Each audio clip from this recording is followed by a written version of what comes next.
country is concerned. Lord, hasten the footstep of those who have prepared themselves to be here. Let those who are here will deliberate in your name. In Jesus' name, amen. Amen. Members, a simple welcome again to another. I'm sure he will. Welcome, member. Just a welcome to another meeting of the PAAC. Let me, even after leaving Parliament close to 9 o'clock last night, thank the members for making it, and that we will have a most informative and fruitful meeting. Any apologies for absence? Mr. Wright? Yes, and I think Member Morrison also had expressed to me last night that it might be impossible for her to make it today. So that's Mr. George Wright and Carencia Morrison. No other apologies? Can we take the minutes as being read? Yes? Sorry? Right. So. The welcome and opening remarks at the end of the sentence. Right, so the final sentence, he added, just put a full stop after same. Okay. Are there any other amendments? None? Okay,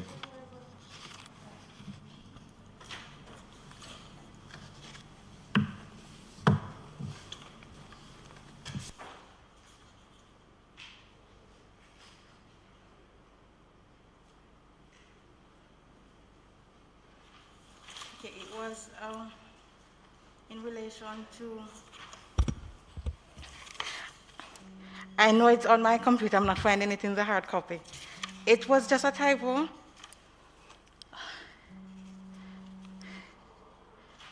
Do you remember what area? I think it was a comment made by Member Jackson in relation to the change of date. Okay, so that's under review of schedule. Yes. Which is on page 3. Page 3.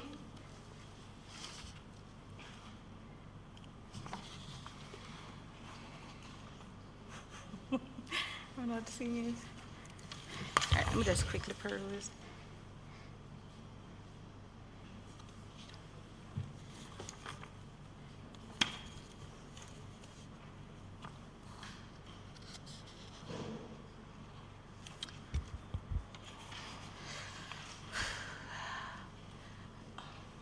Basically, it was saying that accommodations could be made for persons out of parish. Okay. And it said in instead of, but I'm not seeing it now.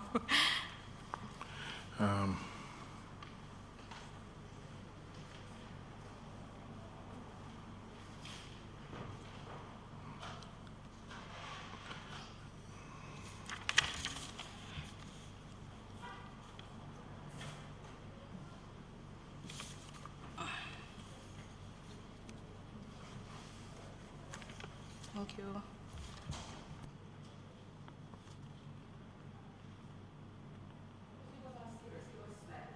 Okay. All right. Well, if you see it, I will then we indicate. can recommit and think. All right. Can I move for the confirmation of minutes? All right. Second. All right. Thank you, members. Matters arising from the minutes. All right. We had asked for the Ministry of Education to give us an update on the own your own tablets, or on the laptops, the purchase of the 15,000 laptops. We have a response from the ministry, which was dated on January 19th, 2021. Dear Ms. Bailey, the Ministry of Education, Youth and Information received $1 billion in the second supplementary estimates to assist with the procurement of 15,000 laptops for PATH students in grade 10 to 13. 500 laptops have been received, and e-learning is currently organizing itself for distribution to schools. Out of the 15,000, we were told in the committee meeting that the laptops would have been delivered by the end of December.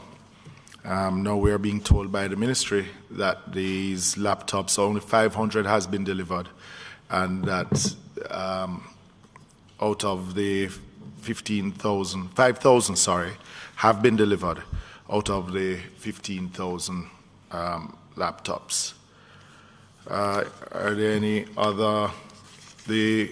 Another issue that on matters arising is that the chairman of the committees had a meeting with the leader of government business yesterday. Member Clark, who was present as chairman of the Infrastructure and Physical Development Committee. Only myself, Member Clark, Member Holness, and Member Julian Robinson as chairman were present. Yes. Member Witter was also present. Pardon me, Member Witter. We did not, no, he's my neighbor, I can't forget him. Speaker of the House and the clerks of the committees were also present. I don't think we didn't come out of the meeting with a final resolution to a timetable. Am I correct, Member Clark? Yeah. What I think the more significant conclusion of that was that we would keep that meeting with the leader of government business once every quarter. Yeah?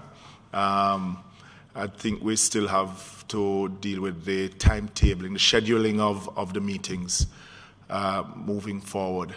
I think that what we should do as a recommendation is just for the chairman to at least rally and sit at some point. If there is where a committee wants to meet and there isn't any meeting dates, then we can then have a discussion amongst ourselves and do some rescheduling, which is, I think, is the easier way right now, especially not coming out with a fixed schedule out of the meeting yesterday. So just to report that to the committee. Are there any other matters arising from the minutes? If not, we move on to item 7, which is new business, which is to review the revision of the report submitted by the Ministry of Local Government and Rural Development, in particular the Westmoreland Municipal Corporation, Manchester Municipal Corporation, and the Hanover Municipal Corporation. Can you invite the team in, please?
You all can come in, and if there's any overflow, put them on the other side. If there's any overflow, you put them, yeah.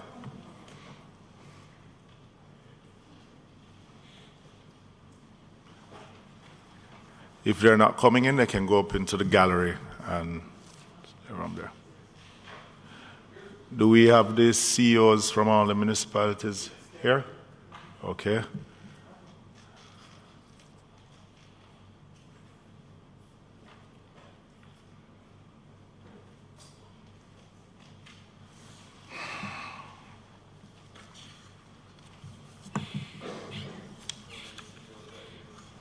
Yes.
Okay.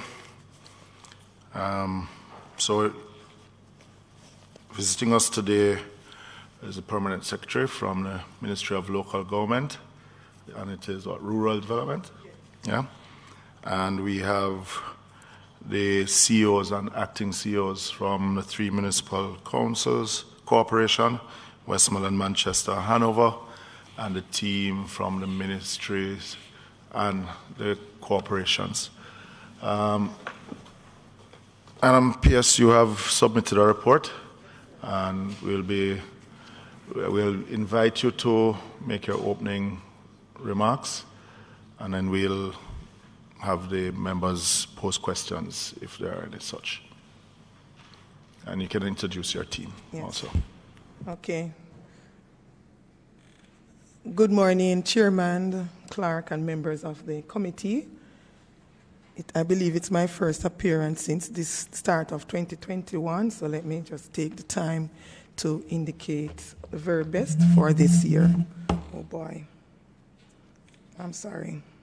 Here's an article on the instrument I wanted to use. So my opening remarks will be very brief, but before I make those team this morning. So behind me immediately is Mr. David Gardner, the CEO of the Hanover Municipal Corporation, and immediately beside him, as they say their name? Okay, Mr. Gardner. Immediately behind me, and Ms. Sharon Walker, acting CEO for the Manchester Municipal Corporation, and immediately beside her is Ms. Marvelyn Peter, the CEO for the Westmoreland Municipal Corporation. Immediately beside me is Ms. Gabrielle Wilkes. She's a legal officer, senior legal officer in the Ministry of Local Government and Rural Development, and Ms. Tanya Henry, our procurement manager. And to my far right, Mrs. Joan Thomas Levy. She's a financial specialist in the ministry assigned to work with the local authorities in respect of a financial management system that is being implemented to strengthen that work there. And Mr. Dwight Wilson, also from the ministry, with whom I think you're very familiar.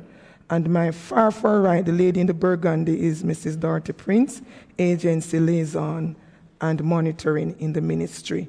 I will allow the CEOs to introduce their resource team who are present with them today. Thank you, PS. From the Hanover Municipal Corporation, I have Mr. Dwayne Johnson. He's our Chief Engineering Officer. and Mr. Romeo Daly, our Chief Financial Officer. Good morning, everyone. With me is With me from Manchester Municipal Corporation is Mr. Philroy Richards, and he is the acting Chief Financial Officer.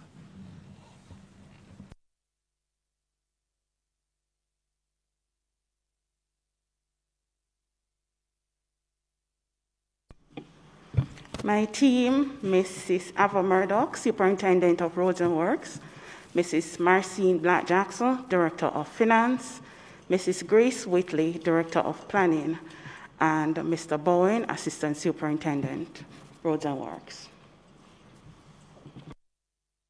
Okay, thank you so much, Ms. Peter. And I believe, Chairman, members, that would be the full complement of the representatives from the ministry this morning.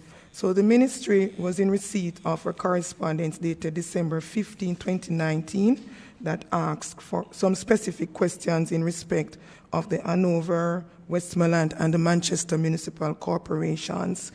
And we would have prepared and submitted a report initially on December 29th, I think, and a subsequent final report on January 8th, having received an extension. I just wanted to note, sir and members, that having compiled the report, having further reviewed it, there are two corrections that I would like to insert. On page 5, where we spoke about the breakdown of estimates along with expenditure, that the expenditure was not stated, and to just note to the committee this morning that the expenditure to date is $104,622,234. And also on page 6, the second paragraph under governance framework for local authorities, the committee is supported by, if you go to the third line, it should be 7 local authorities. So LPACs have been instituted in 7 local authorities and not 8 as was previously reported. And this was after further clarification with the teams. Is there an adjustment in the other figures? Yes, the dollar figures that I was just quoting is in relation to the expenditure. So I just gave you the overall total expenditure, sir. That's a total, right. Yeah, but the original contract remains the same? The contract would have been what is there to include the addendum and the variations.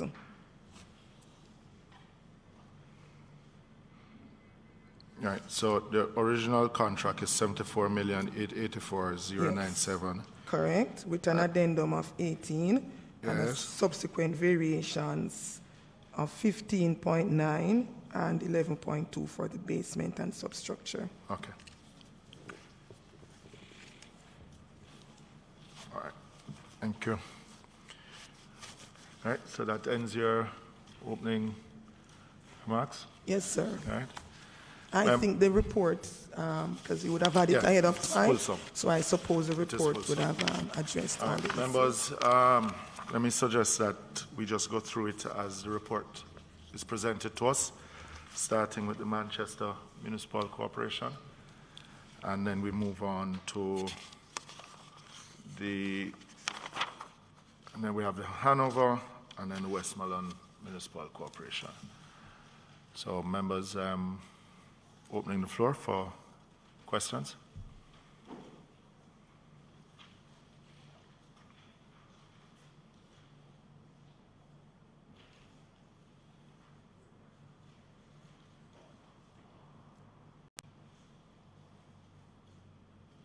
I just have one question. I actually have the replacement report. I had made some notes on the other one, but from my recollection, one of the things that stood out, P.S., do you have any internal auditors in any of the municipality or the ministry itself? Yes, sir. Each local authority has provisions for internal auditors, and there is an internal audit unit in each ministry, including our ministry. I asked that question because in the report it indicated that one of the steps, remedial steps to be taken, is to strengthen the internal auditing capacity of the municipality. I said I don't have my original report with my notes on it, but I know you can relate to what I'm talking about. And it has been a recurrent issue that we find in many ministries, is that, and the Ministry of Finance has been taken into task before having overarching supervisory responsibility for the financial transactions of government agencies. The internal auditors, I understand it, is the one to make sure, is the person to ensure that adequate controls are in place as the safeguard for many of the things that usually come to us at PAC, for argument's sake. So I just wanted to find out specifically where we were in terms of that capacity. Is it adequate or is it not? And if it is, why is it that you have had some of those breakdowns that now require the strengthening that we speak of in the report? Okay, sir. In respect of the strengthening, at the time, the response was in respect of what was happening at that time. So subsequently, we would have received an adjusted structure in respect of our audit units. And this has been replicated in all local authorities where there were upgrades and so on. And so the local authorities would have engaged additional resources in respect of their audit functions. Likewise, in the ministry, we continually engage auditors. I think we should be at our full capacity now in the number of persons who have been engaged in this capacity. And so we are seeing increased monitoring and investigations to the extent that the same LPACs which we spoke of, the Local Public Accounts Committee, we are also moving with much energy to ensure that all local authorities have these LPACs with the support of the internal audit team. Hamilton. Through you, Chair. I am just going to ask a basic question. So despite maybe not having the audit personnel in place at the time, there must have been somebody there doing certain simple financial transactions or statements. For example, a bank recon. How often is a bank recon done by the MC?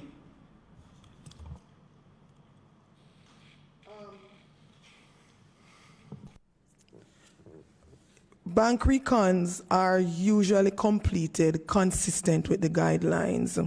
I'm going to allow, because it's 3 MCs we have represented here today, to just briefly indicate to the committee your frequency of bank recon. Thank you, Chairman and PS. If I may just respond.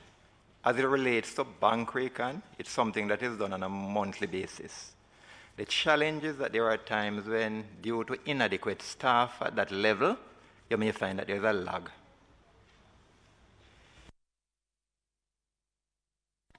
Through the chair, I'm not so sure I like the approach that we're taking with going through the parish councils. I would be better able to follow if I have an appreciation for what is happening in each of the parish councils, because I am not clear that all the parish councils function in the same way. So the first thing we need to appreciate is if all parish councils function in the same way and have the same staffing and have the same procedures and follow and toe the same line. If that is the case, then yes, we can lump everybody together. But it would, in my estimation, be better for us to take Manchester, if we're going to do Manchester, and go through the issues that we found, and then go to wherever the chair is going next. Just to give you an update, before we started questions, I suggested that we go through how it is presented on the report from the ministry, Manchester Municipal Corporation, then we go to the Hanover, then Westmoreland. I open the floor to questions from the members. So they're just responding to questions from the members itself. Member. Mr. Chairman, what the member is asking for, as I know it once I used to be a part of a local authority just the same, is that what happens in Hanover may not necessarily be what happened in Westmoreland or St. Elizabeth. Yeah. And so we want to get an understanding if it is a standard set rules that everybody okay. Yes. So the PS did Through you, Chair, respond. the PS had indicated when she answered the question that there is a guideline, and so she would have allowed each MC to respond based on that guideline. Exactly. We are expecting that what happens in Hanover should be the same thing that takes place in Manchester as per the Constitution and the Acts. And what the PS had further done is to ask each CEO and the acting CEO to explain, hold on, man, to explain how regularly that they have done it. Remember, she started out by saying there is a standard requirement of them according to the Act itself. And then she asked them to go further to just explain how often it is done in each of the municipal councils. There should not be no deviation from... But members. No, I'm just asking, Mr. Chairman. I'm just asking. There ought not to, but members. No. With all due respect, 1 second. The PS and the members that are visiting here can only answer to the quality of questions that are asked of them. If it is that you want a follow-up question or you want a clarification, then you pose it to them. But I mean, because we started out by saying that we will go through each municipal corporation. So I am expecting that the members on this side will pose a question to the Manchester Municipal Corporation. If it is that you have no question, then let us move on to the next. Chairman, that's not the problem. We, normally in a setting like this, if you're going to do Manchester first, I expected that they would have done a little summary of their presentation for Manchester, and then we're going to the questions. The permanent secretary did her opening remarks. The report that we have gotten from the ministry is a fulsome report. And what I said was, look, let us go through each municipal corporation, and then if you have any questions from the report, then you ask the questions from the report. So, Member Hamilton, continue with your questioning. So, maybe just to clarify, I was asking my question based on the report from the Manchester Corporation, but to probably assist with the process, maybe the standard that is set for each MC could be stated so we can know now when they answer whether or not they've deviated from that standard. Yes, good. So, so you want now from the Manchester Municipal Council? Yes, Chair. Good.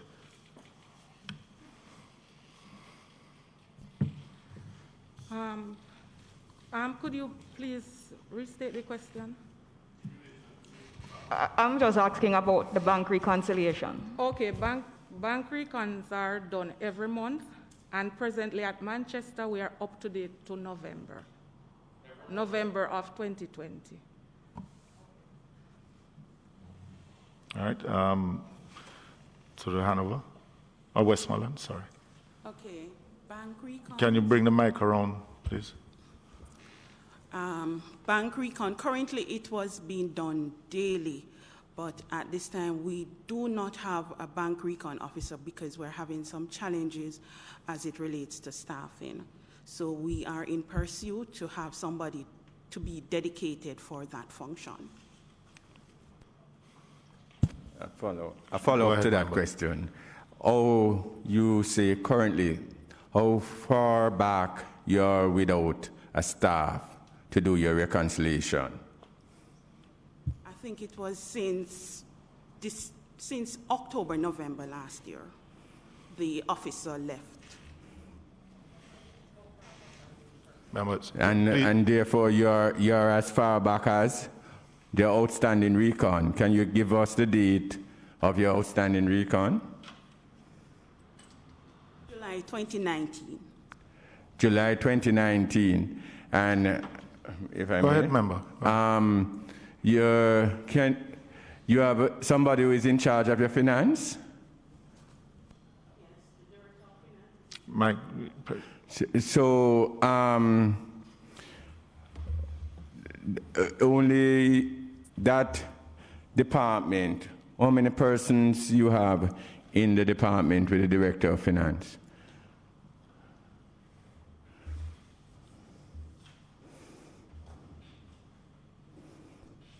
I think it's 5 plus her would be 6. I'm concerned, Chair, because if a member of staff leave, which that is normal in any organization, there is always some sort of mechanism, control mechanism that would be put in place to ensure something such as a bank reconciliation is done. And what we are hearing that they are far back as 2019, the person left in 2020. So it is a matter that the municipal council need to address urgently. My question, though, Mr. Chairman, Sure. is really to the CEO of the Westmoreland Municipal Corporation. Is it that the thinking at the Westmoreland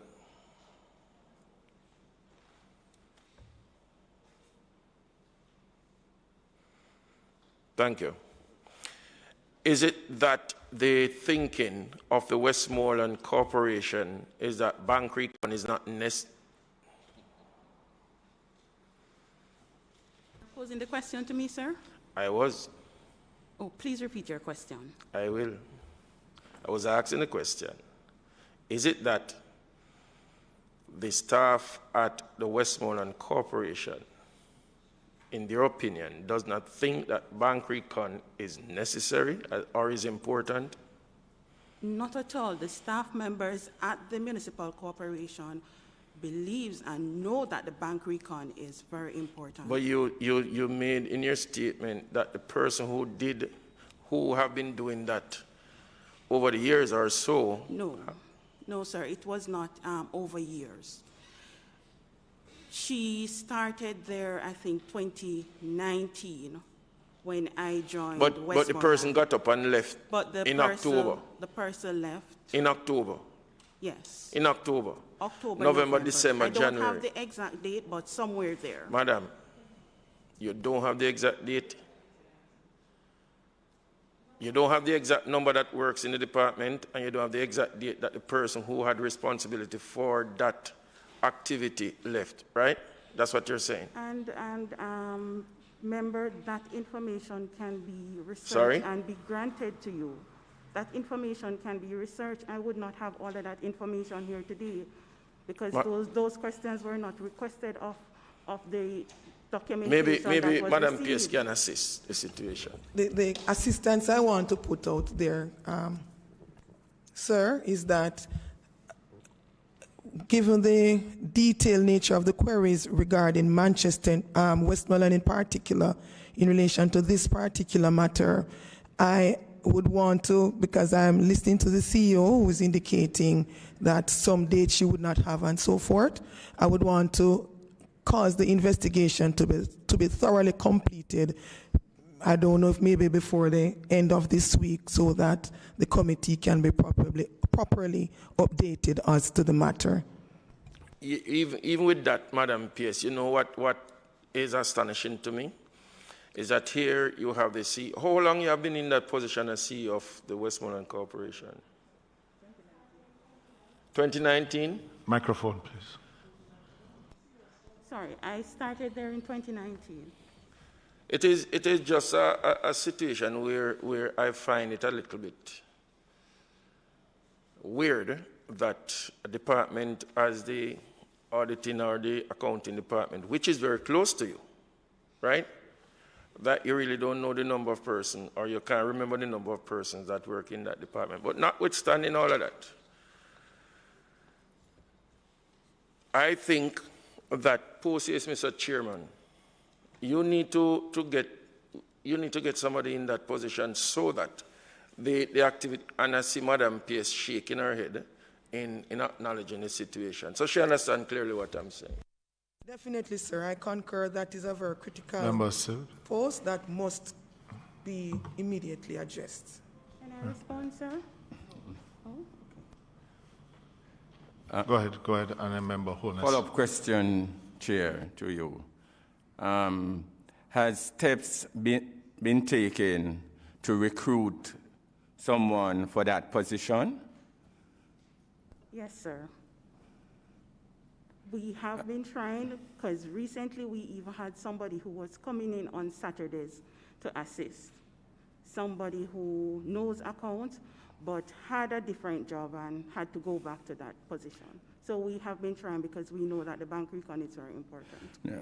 What I'm asking is, have the position been advertised since the person left? No, it has not been advertised externally, but internally. When does the municipal council, can you give us an idea when you're going to start the process of advertising for the position?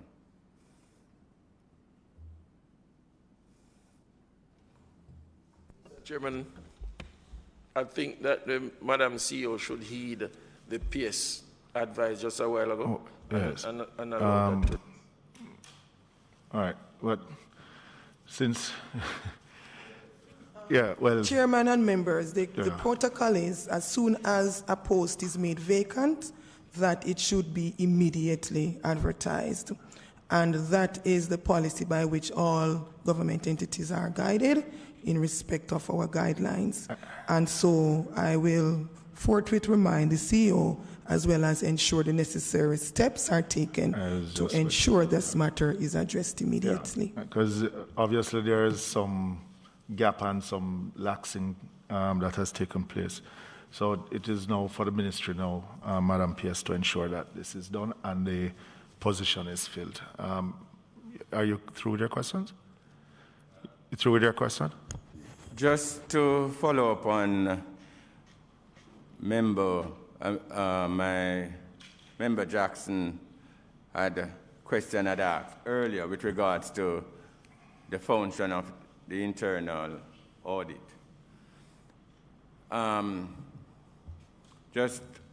It is my understanding, it is a little bit different from Member Jackson, that the auditor doesn't ensure that controls are in place. The auditor is there to assess the controls. It is management responsibility, that is the CEO's responsibilities to ensure that controls are in place and that the controls are effective and efficient. The fact with regards to the internal audit, the question that I want to ask, Chair, to the PS is how often, in terms of the internal auditors, is it one internal audit department for all the municipal council? Local authority has an internal audit unit.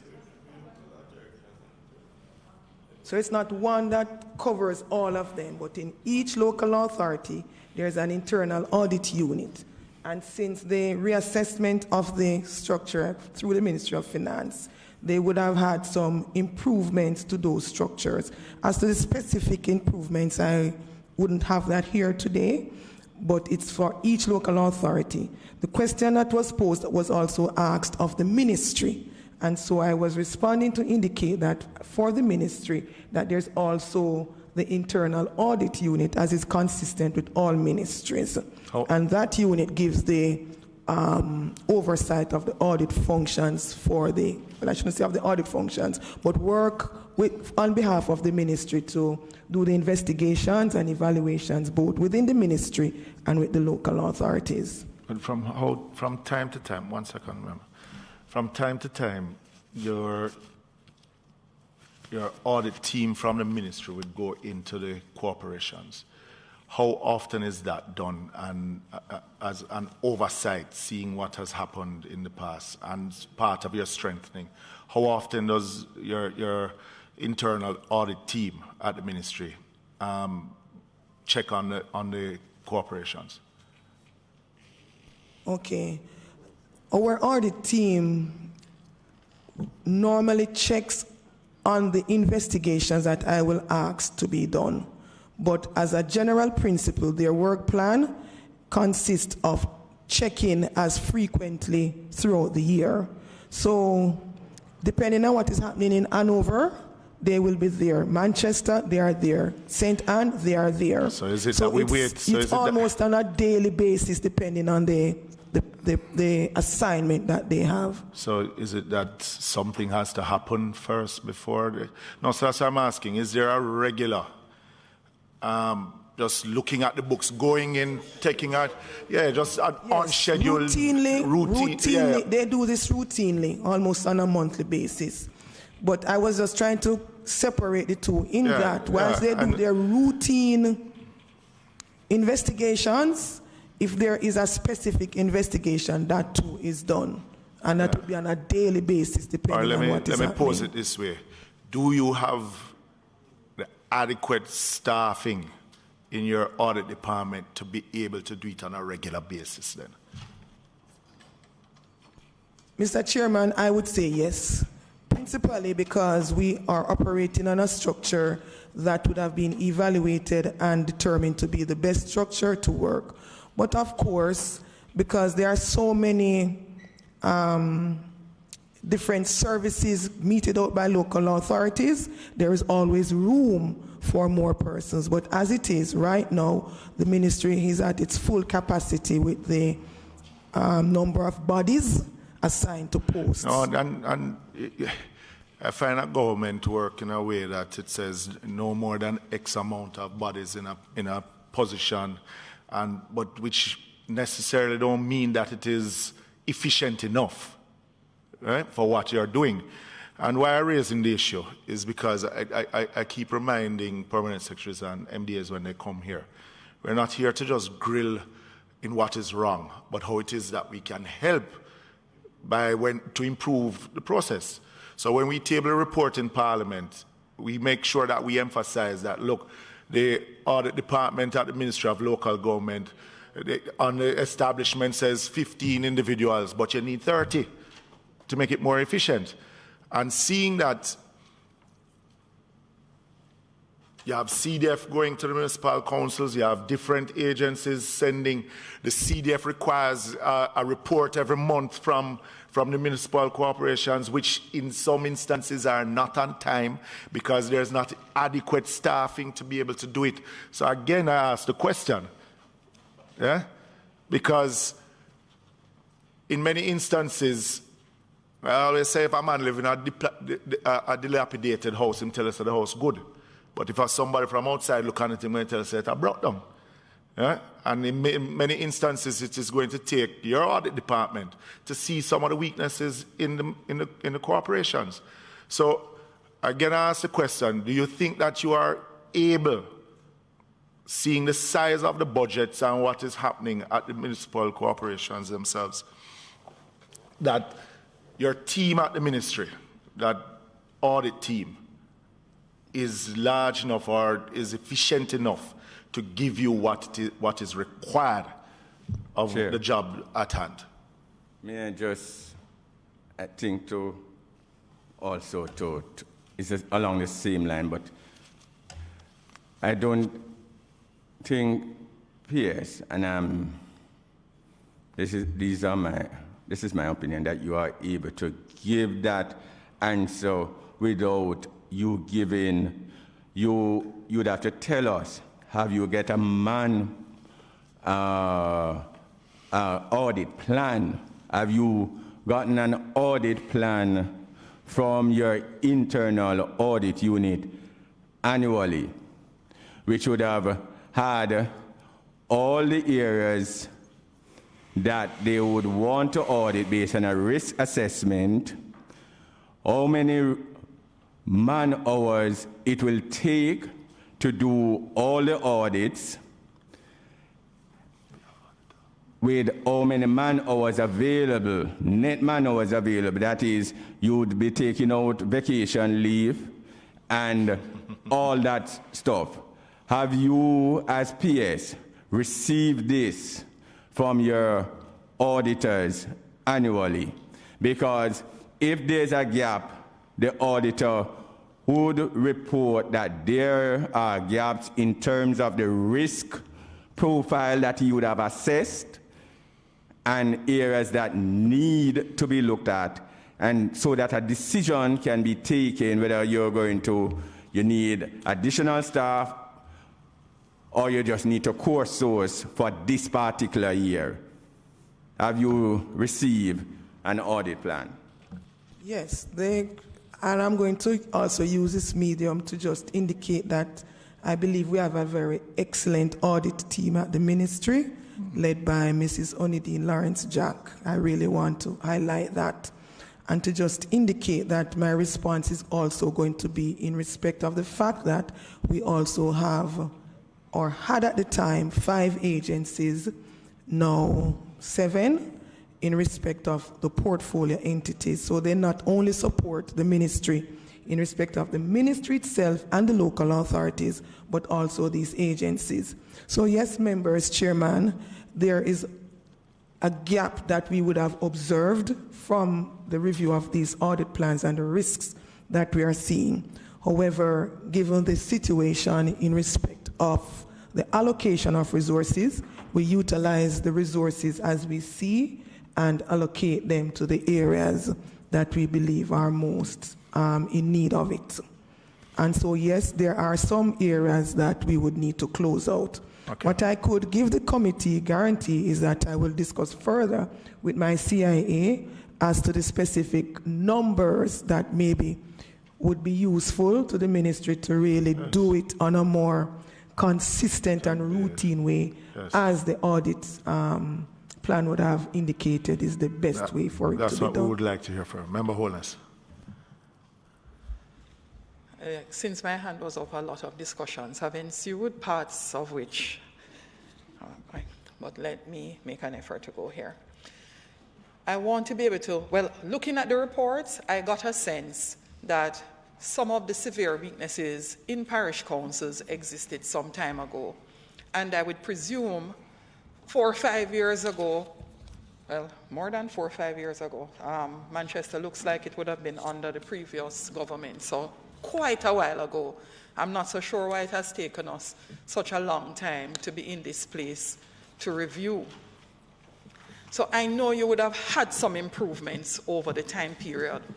What I'm trying to get a proper feel for, I don't ever get the sense that all the parish councils function in the same way.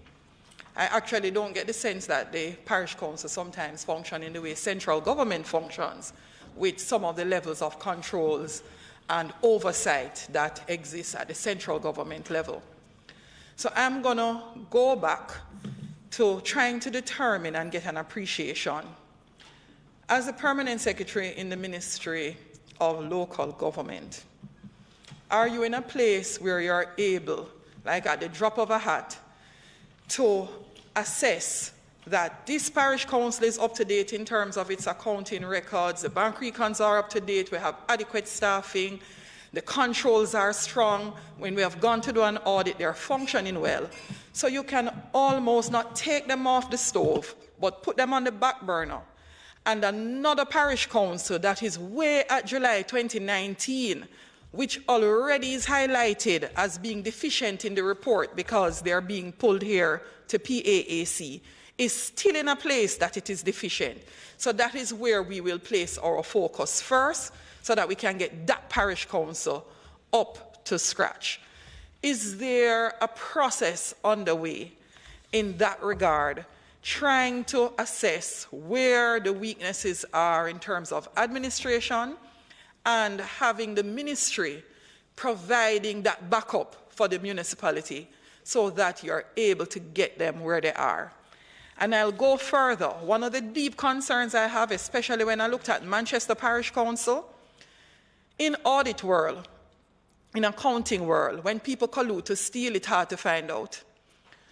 And if you are not careful and you do not separate your internal auditor and you do not separate the auditors from the ministry who go out to verify, from having any friendships, relationships, and association with the said person who gone to look at the road that they have 100 pictures that they take and put down and waiting until it's time to draw the picture, that the same person is the one who is putting in the bill to make the payment, that the same person have a friend who can cash it out and share up the money, we will be back in the same place that we are coming from. So some mechanism must exist to have a team of persons with as much as 14 parish councils, and one I know in Kingston supposed to, probably one of the largest to manage. Probably St. James is the same, all right? But having 14 parish councils to monitor, being in a place that you can stratify and say, look, this one is going to be in danger because their controls have been proven to be weak. The infrastructure that we have in terms of the human resource and the bodies to work is weak. And I do not hear anything coming out of the PS that spot audits are done from time to time. We just swoop down on the municipal council, we just go in, we shut down the place, and it is audit time. So that in the back of people's mind, they know that it is not only when something is happening or if we have an activity that is major that we are being monitored. At any point in time, you go in the morning, 8 o'clock to work, and lo and behold, the ministry and its auditors are in, and they close down our place and they dig up everything for a week, and we are likely to be found out if we are having a challenge. And CEOs would be on their toes with that appreciation.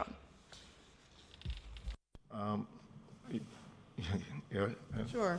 I think Member Holness has really hit at the heart of the dialogue, because the matter of oversight and monitoring is one that we have to continually underscore. And of course, member, there are weaknesses. If I were to sit here today as a PS and told you that there are no weaknesses, I would not have taken my responsibility seriously. To the extent that you might have, well, you would have seen it, some of the observations in another audit report and another setting. So yes, there are weaknesses. And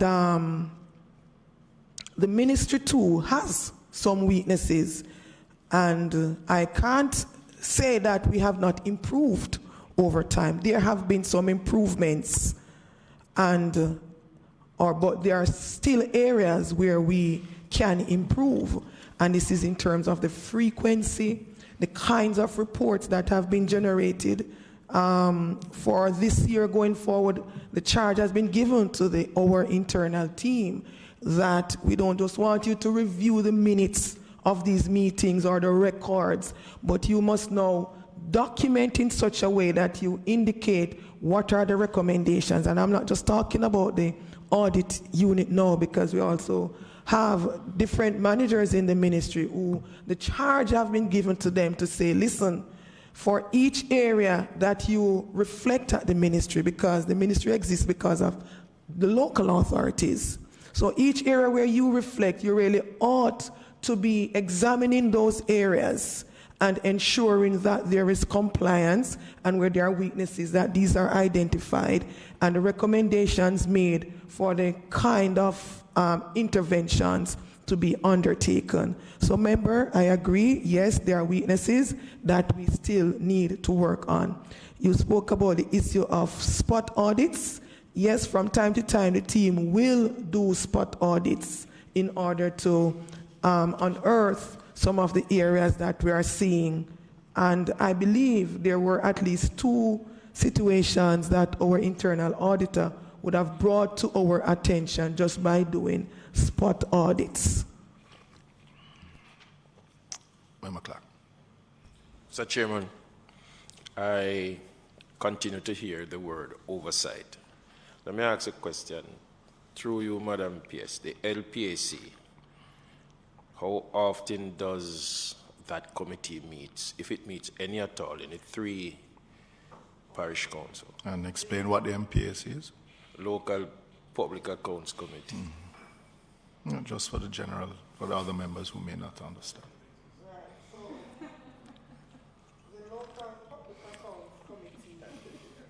Sorry.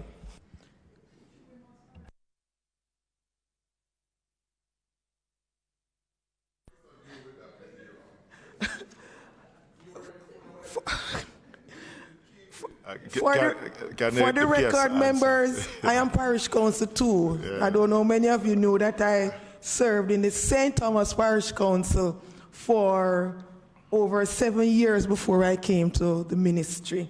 So, you know, let me just greet my residents over there. So yourself and Member Clark are two of a special breed in here. So. Right, and I actually, they know that it's my fundamental belief that local governance is critical to an effective and efficient national system. But not to take away from the point, members, in fact, the LPACs have been established in 7 local authorities, as I indicated before, and just by reviewing what I'm seeing in terms of the update that I've received, whilst we would prefer for the LPACs to meet on a monthly basis, consistent with the standing committee meetings of local authorities, there are a few that we are seeing that are meeting on a quarterly basis. But in general, they are meeting on a monthly basis. Can you name those that are meeting on a quarterly basis? And are they allowed to meet? Is it that they're required to meet on a monthly basis, or in your bylaws, how often should they meet on an annual basis? I'm sorry, Mr. Chairman. Could you repeat? How often should they meet on an annual basis? I'm trying to determine if they're meeting on a month, if most meet on a monthly basis and those meeting on an annual basis, are they in breach of any? No? Okay. So, as you are aware, may be aware, the LPAC's Local Public Accounts Committee established, or were intended to be established as an oversight committee of local authorities and should reflect the PACs as we have it established in Parliament. It's one of the reform initiatives, and so the framework document really is speaking to on a monthly meeting basis. But of course, with any new dispensation, you are going to have teething pains. So this is why in my report we would have indicated that we continue to work with the local authorities to ensure that they get to the level where they need to get to. In respect of the ones that are meeting on a quarterly basis, St. Catherine, Clarendon are the 2 that I have picked up from this report that's the most updated report. Through you, Chair, you mentioned 7 LPACs instituted. Could you just give us the 7 MCs that they would have been instituted in? St. Catherine, Clarendon, St. Elizabeth, Westmoreland, St. James, St. Anne, St. Mary.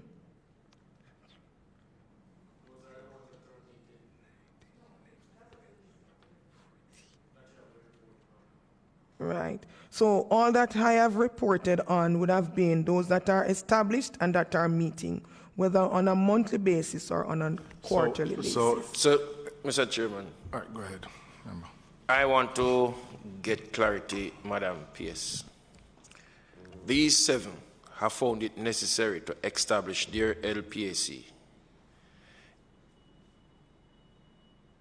the CEO, is it the CEO of the various parishes that must be held accountable to make sure that whatever comes through the ministry to them, to be ENAC, that they should make sure take care of that? Is it so? Or the LPAC must just, out of the ear, be put in place? So you're asking if it is the CEO's responsibility to establish the LPACs? Well, yes, they're the ones that are held accountable if it is not. So the response is that all heads of agencies have responsibilities in respect of efficient management. The LPACs, the framework document speaks to them being established through or in collaboration with the structure of the PDCs. I don't know if you would be familiar with the PDCs. And that we recently had it formally established on our assignment of subjects. So though we were always operating with the PDCs, this now have been formally given to us as a formal function of the ministry. So as I said before, this is work in progress. There are areas that we are still weak on, but we are taking the necessary steps to address those, and we will work with the CEOs where we may see any gaps with the PDCs and that structure there to ensure that the LPACs are established in the manner that they ought to. So now you can answer my question. Is it the CEOs of the different corporations that are accountable for the introduction of the LPAC within that particular parish? I'm going to answer you this way. All CEOs are accounting officers as established under the Local Governance Act. So therefore, they would have a responsibility to ensure that LPACs are established. So in short, they are the accountable person. Always. Get that from Madam Pierce. But I'm giving you a stronger term. They are the accounting officer as established by the Local Governance Act. The accounting and accountable officer. Yeah. Before I forget this point. It's a follow-up question too. One of the issues that came up a lot was family members and political associates being awarded things under the quiet. All right, let me before, because we had Member Hamilton, do you have a follow-up question too? Let me just finish with this LPACs first, and then we move on to that. Finish it. That's what I'm putting it in. Sorry. So what I wanted to find out is if you have established in your queries and your oversight an arrangement which requires members of the municipality from CEO right down in going through any contract negotiation, getting any checks for anything, making any arrangements for anything, that they are the ones individually responsible to state that this person is a cousin, an aunt, a distant relative, that the onus and the obligation is on the worker within the organization from CEO right down, mayor included, to state, and it is not for the auditors or the oversight committee to be able to unearth a relationship. So basically, I don't know if your disclosure requirements have been updated to facilitate this not being repeated. I think, though, that those issues would normally come up in the procurement committee that would meet before any contract is awarded. And I know that each local authority should have a procurement committee that meets prior to any award of any contracts. And the issue that is raised by Member Honis would normally come up at the procurement committee. Because each municipal corporation must have a procurement committee that deals with all those issues. Members, if I may, just enjoying myself in the exchange. I think member oldness is, no, she welcomes it, you know. No. She welcomes this intervention. Let me just remind members, we had member Hamilton first, but we allowed but she has follow-up questions. You. Yeah, but just yes. Go ahead, member. No, if I understand member oldness's question, is there a standing requirement for members to make this declaration? For example, we members of parliament are required to make a declaration of an interest we have in any entities that do business with the government. So it's on record that I am a director, I'm a shareholder, I'm a manager or whatever in a company that makes this contractual. Just as parliamentarians have to do. Is there, member Owens' question, I think as I understand it, is there such a requirement, and if not, any arrangements being made to put that in place? Madam Pierce.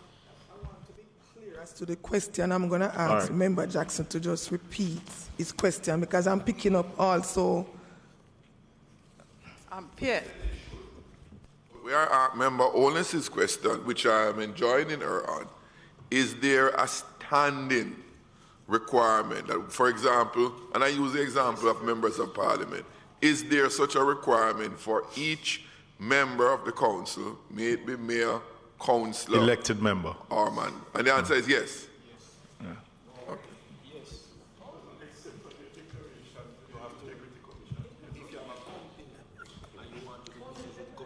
The PS is trying to answer. Well,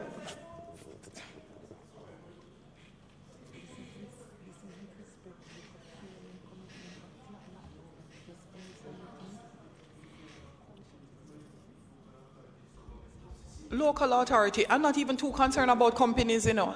If you notice what happened, you have individuals who know that the contract that they are working on having awarded, they are literally organizing that contract to go to a cousin.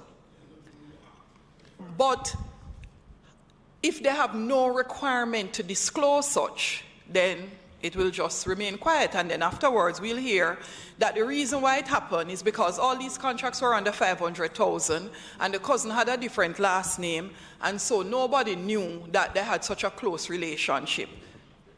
So I am asking, with us having had that experience in Hanover, whether or not there are any changes in terms of the requirement of councillors, mayors, CEOs, anybody who can cause or be involved in any way, funds to be spent through the municipality that ultimately gets into their hands in this way if they have any requirement to disclose. So that it is not you unearthing it, but you pass on a responsibility to them now to say, once you know you have a relationship and something is coming up, you must say that I have a relationship or a distant relationship, company or individual. Madam Pierce. Okay. Sorry. Thank you, sir. So, before members. Member Owens asked the question, I heard you say, before we move from the LPACs, because it was another matter I wanted to have addressed, so I'm going to try to cover it as best as possible. So I was explaining the whole framework arrangement for the LPACs arising out of the reform considerations and the work locally with PBCs and so on. Seeing that we're going to go back to the LPACs because... No, it's just a minor point, sir.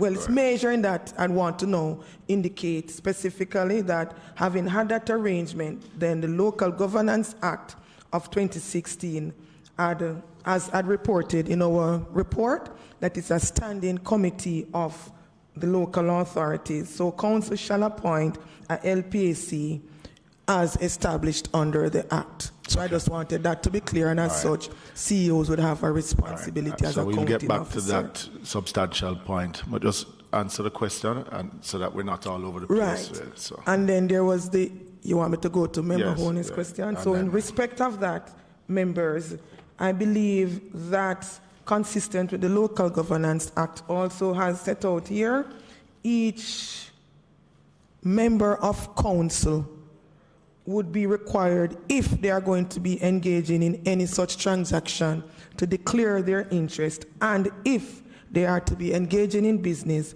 to actually apply to do business. And that is normally considered, and when I say considered, evaluated. I shouldn't use the word considered, lest it be construed that it's an automatic approval. So that is evaluated, and a decision is taken as to whether they are granted or not. All right, no, before you go, Member Hamilton first. Thank you, Chair. Going back to the LPACs, I have observed that the 7 LPACs that have been instituted are in parishes that not necessarily have issues, apart from Westmoreland that's before us today. But we do have 2 other local authorities before us that have had or been plagued with some amount of issues in the recent past. And with the LPACs being in the Local Governance Act as a requirement, a standing committee, why is it not that the Manchester nor Hanover municipal corporations instituted the LPACs to date? Oh, okay, Member Hamilton, I've indicated to both CEOs that they would need to directly. But before you go, Smith, Madam Pierce, coming back to the LPACs, how many councils, how many corporations you say have the LPACs in? Right. Yeah, so you have 7. How many corporations we have in the country? So we have 14. And you said this, and you are saying that this requirement is under the reform, under the local government, so it is instituted in law 2016. Yeah? All right? Correct? Yes, sir. What is preventing Chairman, 14 or 15? I'm just asking. Report more municipal corporation. So we have 15? That's 14. Remember, I'm sorry. Hold up, members. It's 14. Remember, Kingston and St. Andrew Corporation would have been 1.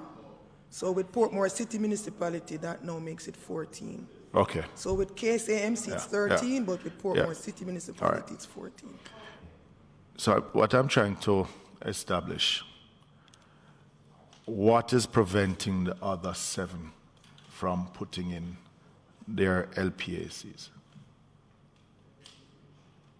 As I indicated before, sir, you can, and I hope the committee can appreciate, I'm craving that appreciation, that with every new dispensation, there are some, I see one member going like this already, but the fact is that... Go ahead. The fact is that,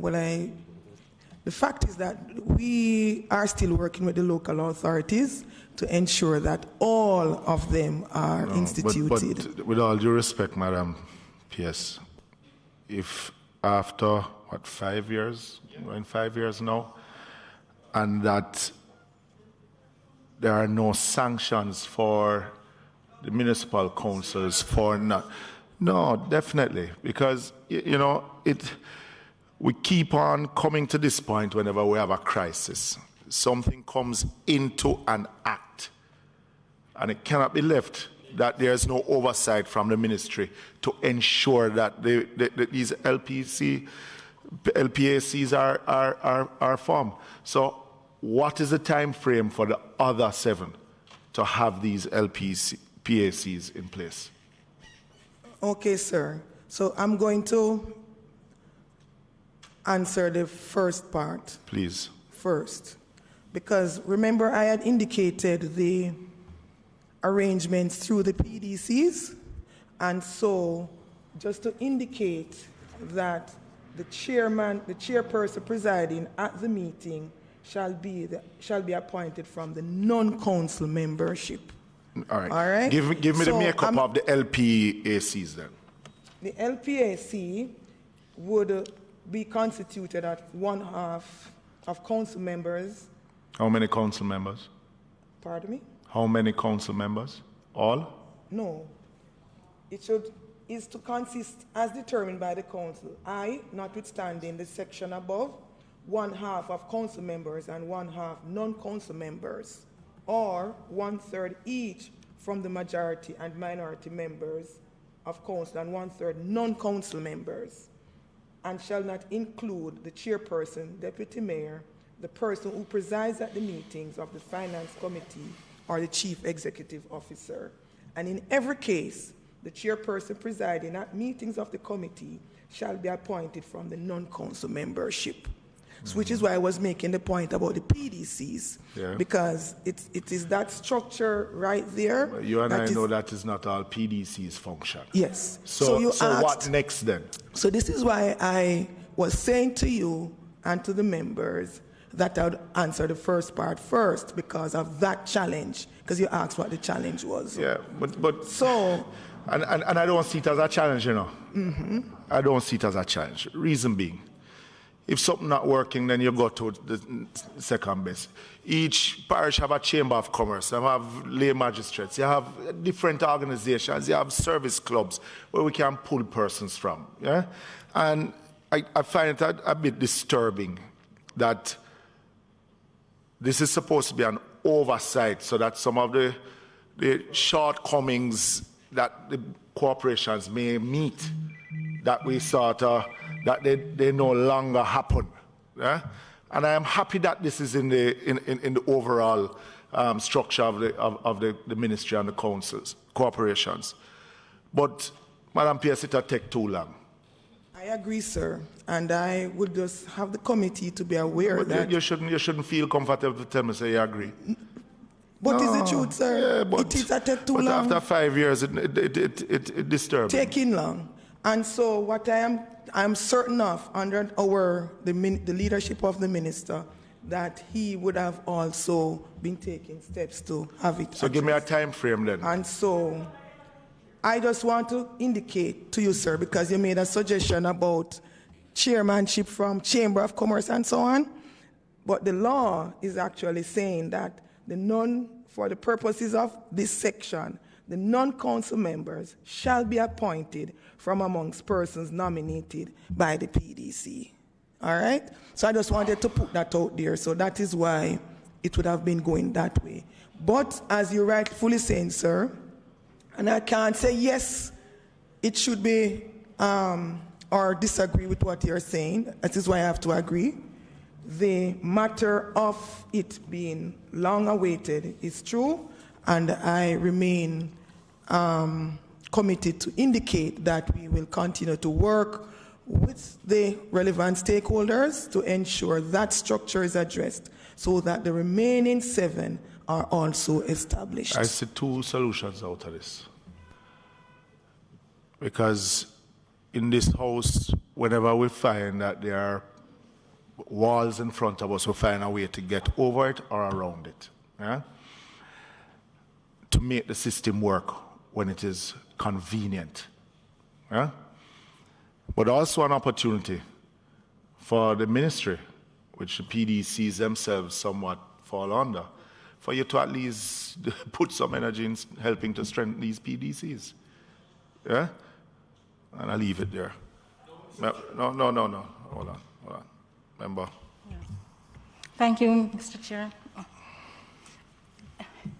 It was a corollary to the point raised by Member Hamilton that we find that there seems to be a correlation between municipal corporations that are, how can I put it nicely, in the public's eye and those that don't have LPACs. And I know that, for instance, Hanover is not mentioned, is one of those that does not yet have the LPAC established. And since we have the CEO here, I wondered whether he could pointedly say why it is for Hanover it has not yet been established.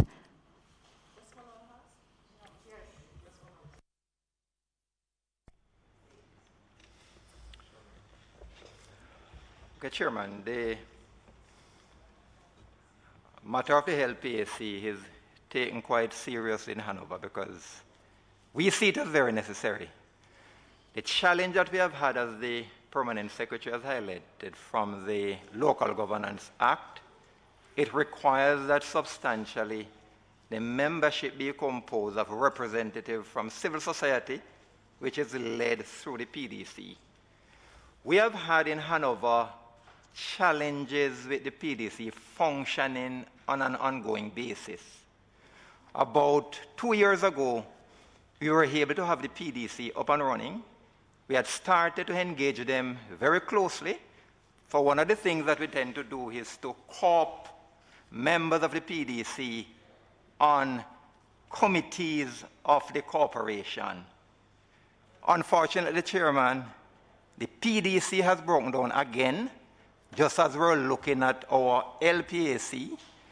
Based on discussions that we have had with the SDC, there are plans afoot for the PDC to be reconstituted in February. We have included it in our strategic plan for the coming 5 fiscal year, Chairman. So we are expected that long before the end of the ensuing fiscal year, ours should be up and running.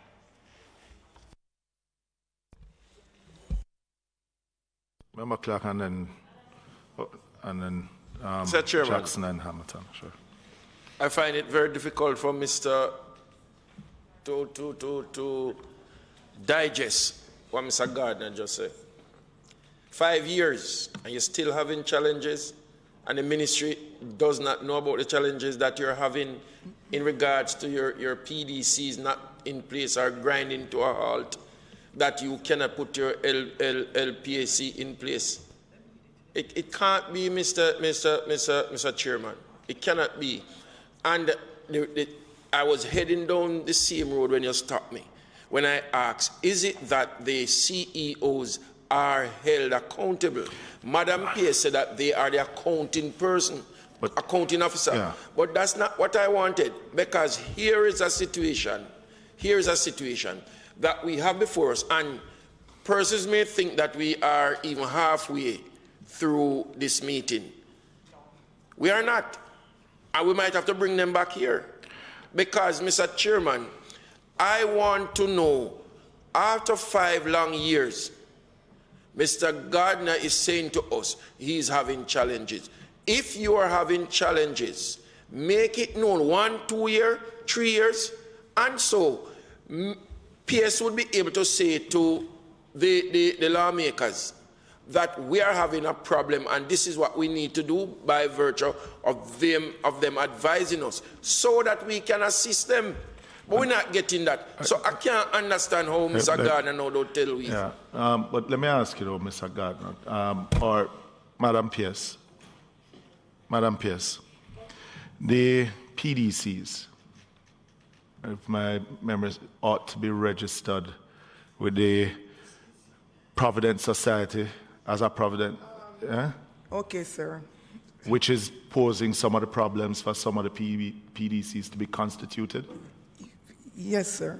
Could you just find the section for me, please? So, I just wanted to put on the table also, in respect of this conversation, of the questioning, in fact, and not to put away what would have happened 5 years ago, sir, but having recognized the challenges that the ministry is moving forward with to have these issues addressed, to the extent that we have been having the conversation with the SDC and the local authorities. So what Mr. Gardner has said is in fact so. So we expect for Hanover that the issues with the PDC in Hanover will be addressed as at the end of February. And so they are to have their LPAC established shortly. Yes. So this is what I want to address. So we're not putting aside the fact that it has been taking so long, but this present ministry leadership go ahead. will address that, okay? To the extent further that we will be examining we have already commenced the examination of all the PDC structures, and there is a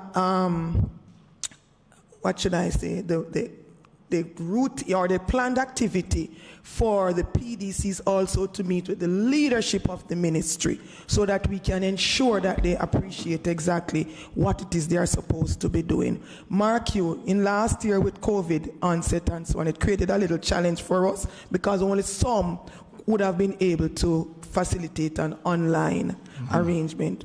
But just to give the assurance that that is being addressed. In respect of the matter of the registration, in fact, yes, because yes, they are required to be registered with the SDC. Having structuring them even more, because before now, the PDCs were established, but they were not, or the CBOs and the CDC structures and so on, they were also registered with other entities. And one of the things we were seeing is that we would need them to be registered with the SDC in order to come into the proper oversight of the ministry.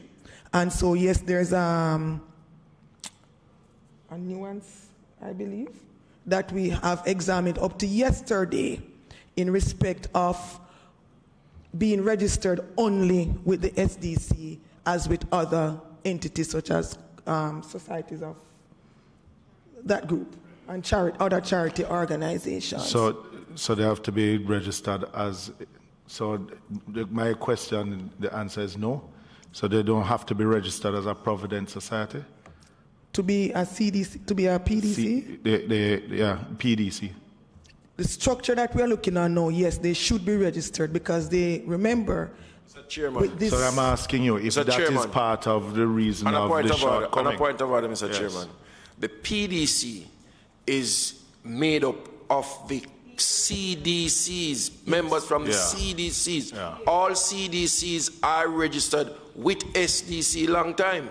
No, I'm not talking about SDC. No. Go ahead. All right, go ahead. The registration of the PDC we are now discussing. Yeah. And I'm saying to you, the PDC is made up of persons from the CDC, which is already registered with the SDC.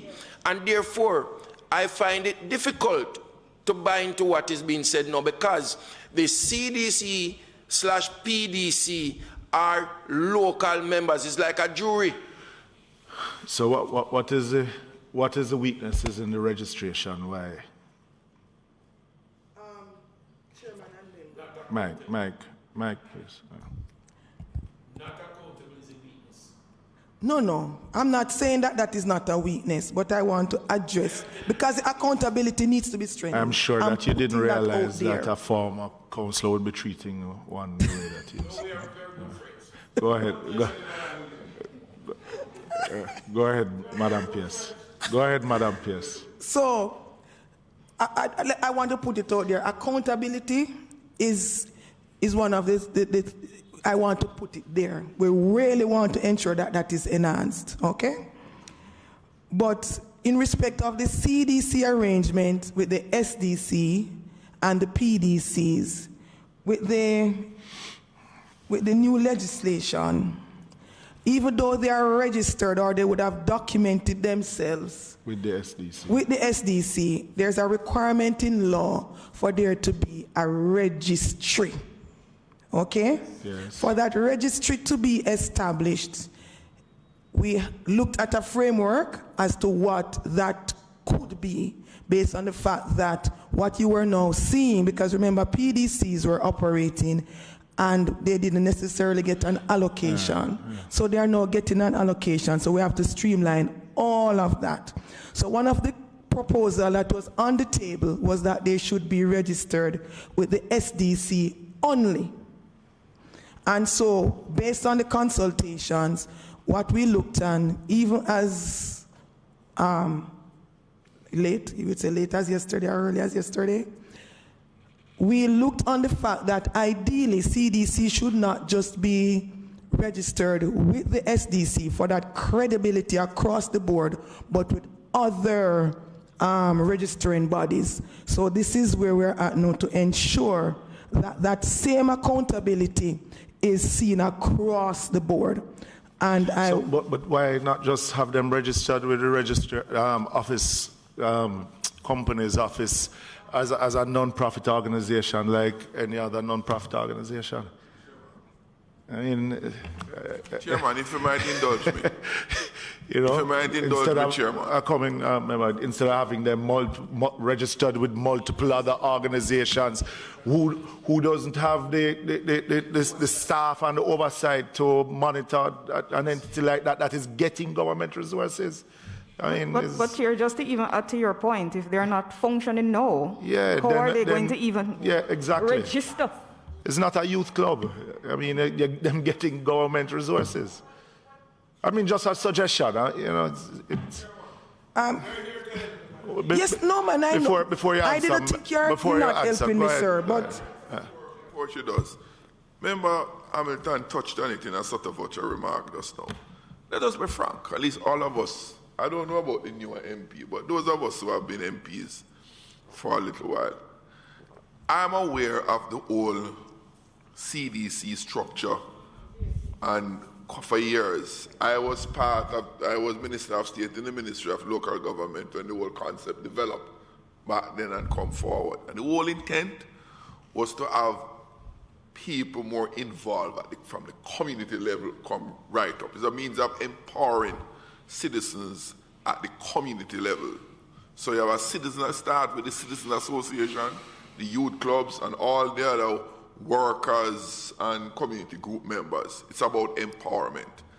Mr. Chairman, the truth of the matter, it's not working. It has broken down. Tell you the truth, even in my own constituency, it's remnants of it that exists and function. And even those that function, if I'm being honest with you, I question the real representative nature of it. It doesn't bring the community together. It doesn't represent or speak for the community at all.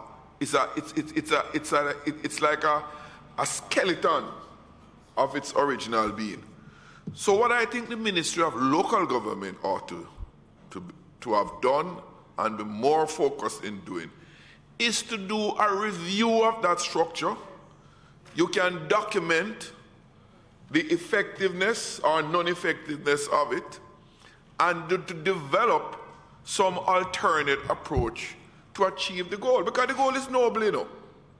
Empowering communities is always noble and worthwhile. But what we have in place has not worked for a while now. That's the reason why you have problem with those meetings. That's the reason why you have a problem with this registration. Because if there was life in those organizations, the registration wouldn't be the problem. Part of the problem that I face in my own constituency is that the level of community participation in citizen association is nothing near what it used to be in the past. Because the lack of interest at the community level. So I'm identifying the problem and I'm saying let us be honest enough, face the reality of the problem, and let us put heads together and see what alternative structure arrangements we can put in place to achieve a goal that we all subscribe to. So the PS and the CEO is going to come here fighting, tell you all kind of explanation. PS, with all due respect, the answer you give is a holding answer.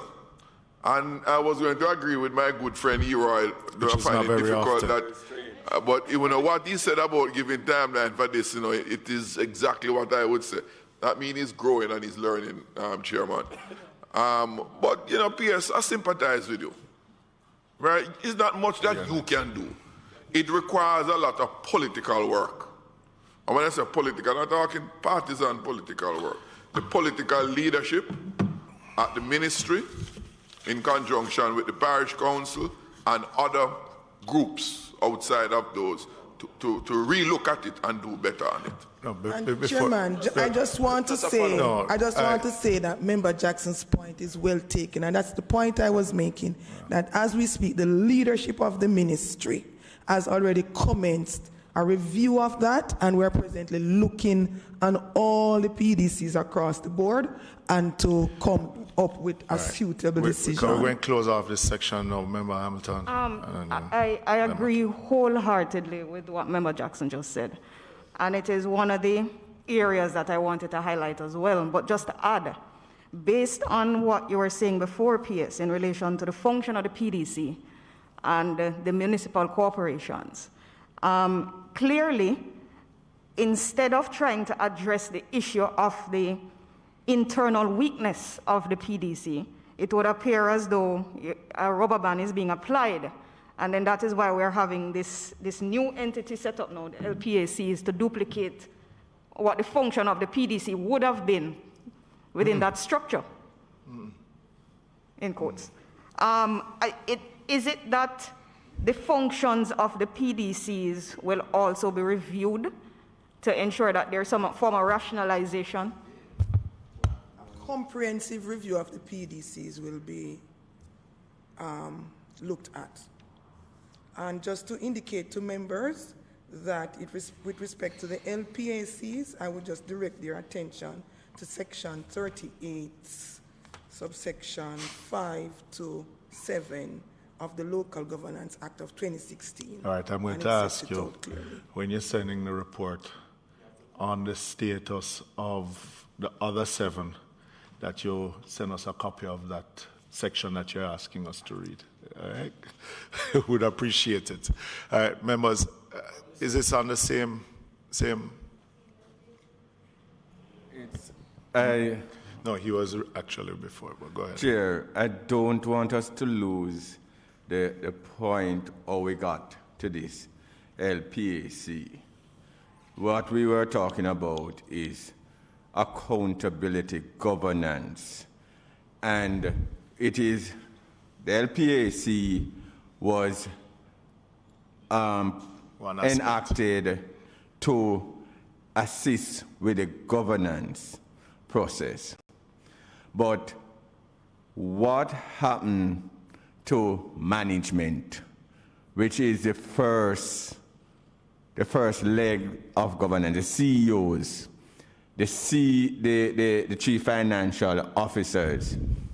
What we were talking about, Chair, if I may remind the committee, was the whole breakdown of stuff, controls like reconciliation, separation of duties, policies and procedures.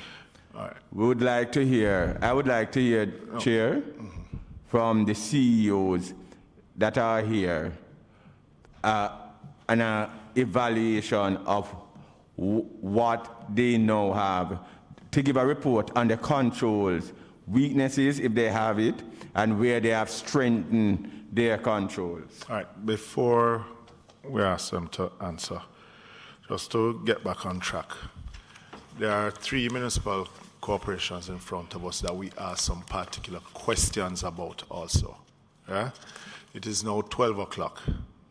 Yes, so we soon have to end this, end this meeting. Yeah?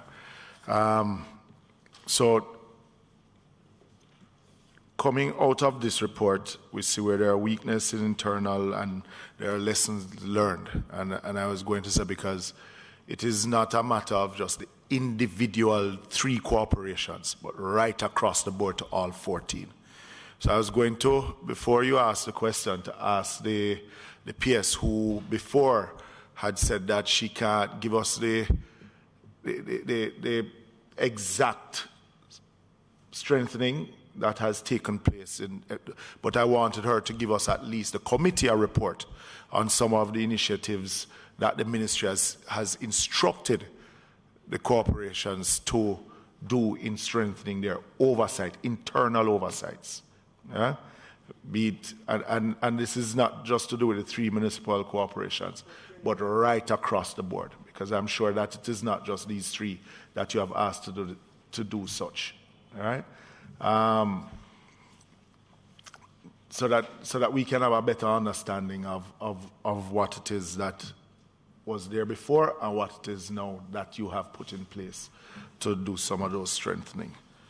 All right, so you had... So, Mr. Chairman, my closing statement on the LPAC is to agree wholeheartedly with Member Jackson, but also to differ a little bit from him by saying that he did make mention that there's little that PS can do. I am saying that there's much that PS can do, because PS is the one that has the responsibility to put together all the information where the weaknesses are, where the changes must be made, and ask a political directorate to assist her or to give her the authority or the strength to make it happen.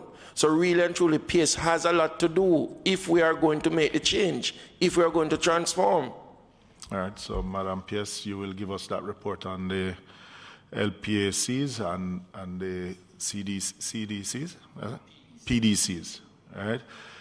Just with the Manchester Municipal Corporation, in your report, you speak about part of the weaknesses of the corporation, high turnover of CEOs. Has that stabilized now that we have a... No, I know she's acting, but she's here. No. Understand it. I'm speaking actually to the PS, really. Where in the report where they speak about the high turnover of CEOs at the Manchester Municipal Corporation as part of the weakness. So that has stabilized now. We have since, how long has this CEO been in place? No, the current CEO is on leave. All right? Okay. I'm from Manchester, I mean, I must know. Well, the CEO is presently on vacation leave. So Ms. Sharon Walker is acting CEO, yes. But the CEO has been assigned since 2017. So there is some level of settling. Of settling, yes. There. And, all right. Just a follow-up. Go ahead. That. You mentioned that was a part of the... It's in the report, yes. Yes. But could you say how did that impact and created the negative outcome in terms of the controls? May as well keep off the mask.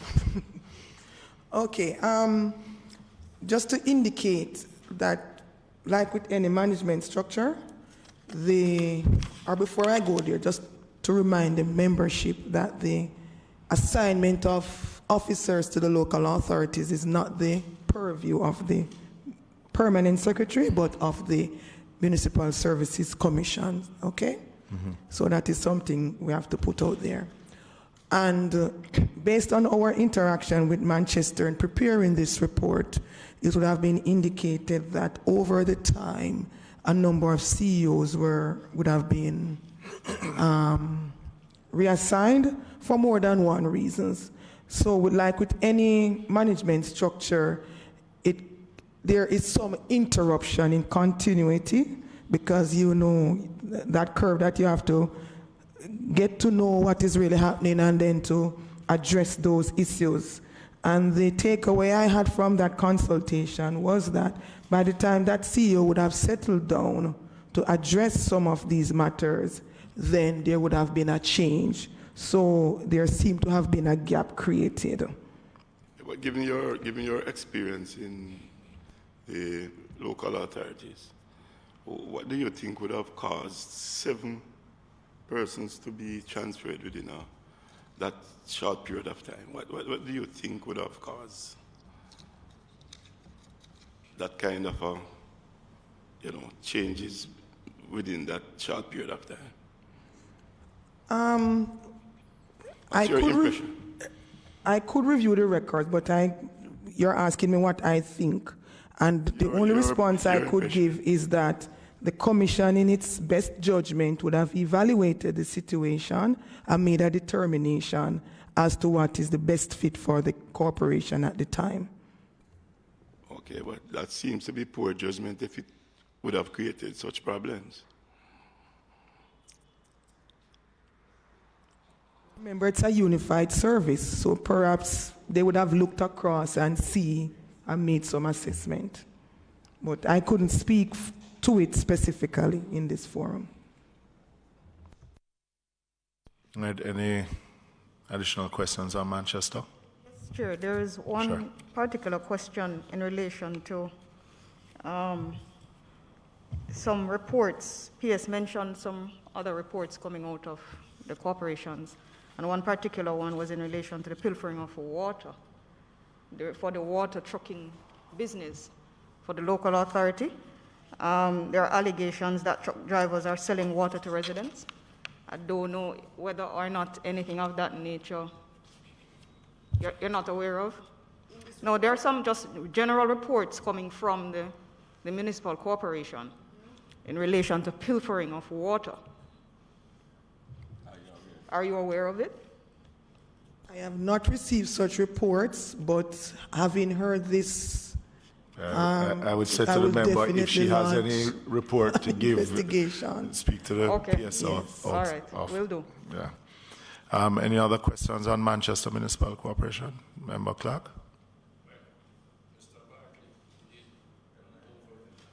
Mike? One of the questions. Manchester Corporation. How were the defendant able to defraud the corporation for 3 years without detection?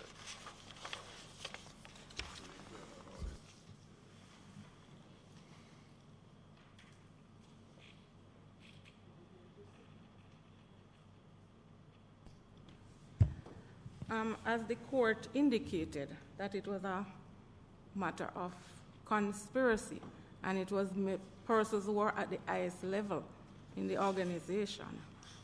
The persons who are incarcerated now are persons who are at the highest level. We had the director of finance, the CEO, and the deputy soup. So when conspiracy happens, then these things, even with the best internal controls, these things can go undetected. Is this court case completed now, or what's the status of it? I think that the persons have appealed. Yes, they have appealed. Oh? Yes. Okay. As the conviction or the sentence?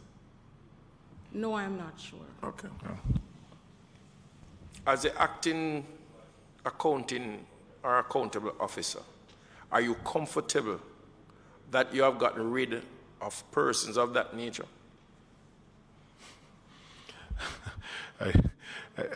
She, as you rightfully said, she's acting. So let me protect the acting accountable officer right there, because yes, let me protect her at that one. All right. You want to move on now to the Hanover Municipal Corporation, which is on page 2.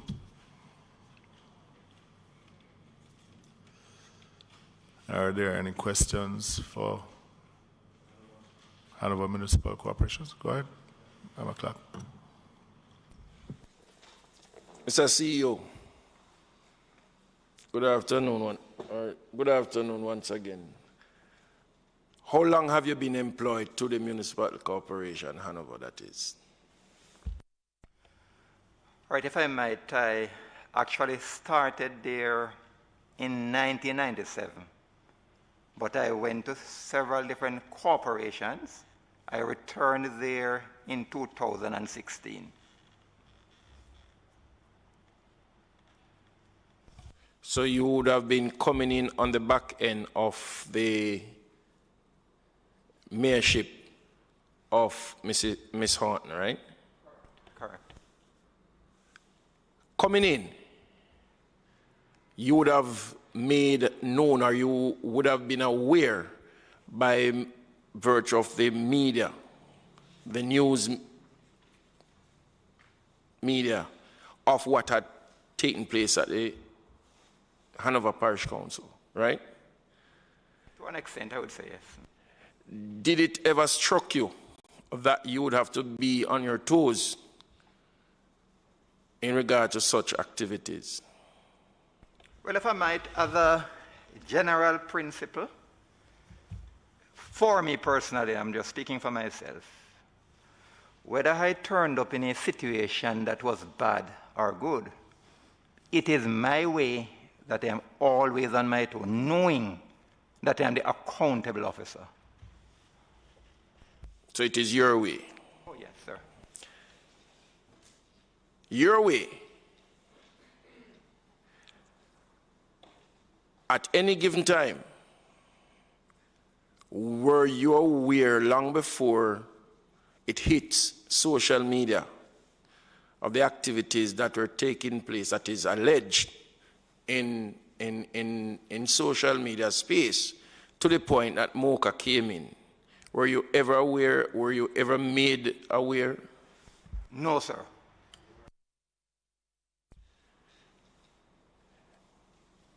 Are you aware?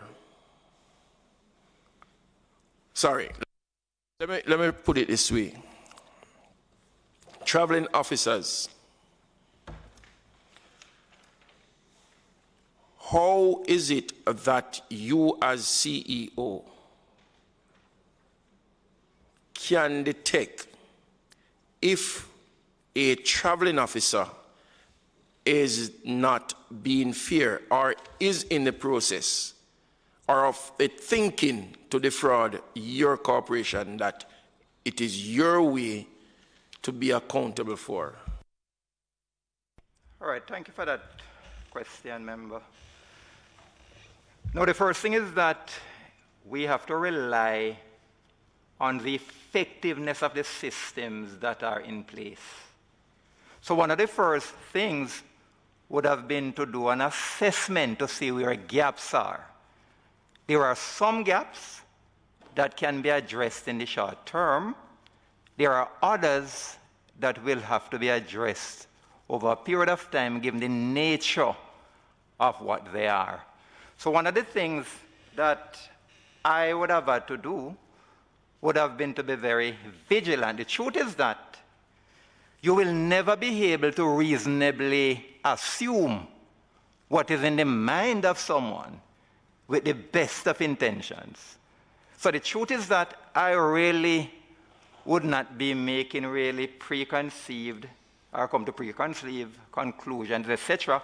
What I would purely do is to try to strengthen whatever weaknesses may exist and try not to be complacent. So when a traveling officer writes in the diary, which he will be remunerated for, that on December, and I'm just using a date, December 7th, he journeyed to Chester Castle to check on some building, and that movement from Lucy to Chester Castle and back is, let's say, 30 miles. So they are going to be paid by a rate multiplied by 30 miles. But the same officer writes in the same diary that on the same day he journeyed to Horton Grove, just a couple miles up the road, but yet the addition or the multiplication that is taking place in the diary speaks to 30 miles plus another 7 miles, so to speak. So, in other words, what it is alleged it is alleged that the person would have gone to Chester Castle from Lucy, 30 miles to 30 miles back, and then sign again to say that they journey from the same Lucy to Horton Grove, which is just up the road from Chester Castle, making it now an additional 37 miles to and 37 miles back. So in one day, that one officer would cover 74 and 60, 134 miles in one day. And the corporation would pay for that. I'm asking. Well, if I may, to be frank, I'm a little lost by the question, to be frank. No, that's good. Yes. No, Yeah. I'm asking the gentleman said to be frank, so I was wondering if he wasn't. I'm just asking. Yeah, I'm just saying that I am a little lost by the question, so yes, if you could probably just repeat the question, because I was a little lost by the question. I noted you said it was sort of hypothetical, but I sort of was lost somewhere along the line. It is alleged that traveling officers, mostly in the Road and Works Department, would journey to two communities, which is just maybe a mile or two apart. And I use the example of Chester Castle and Horton Grove. They would travel from Lucy to Chester Castle to check on a building and journey back to Lucy, which is 30 miles to 30 miles back. And in the same day, travel to Horton Grove, 37 miles up, 37 miles down, making it 134 miles for the day. And is asked to be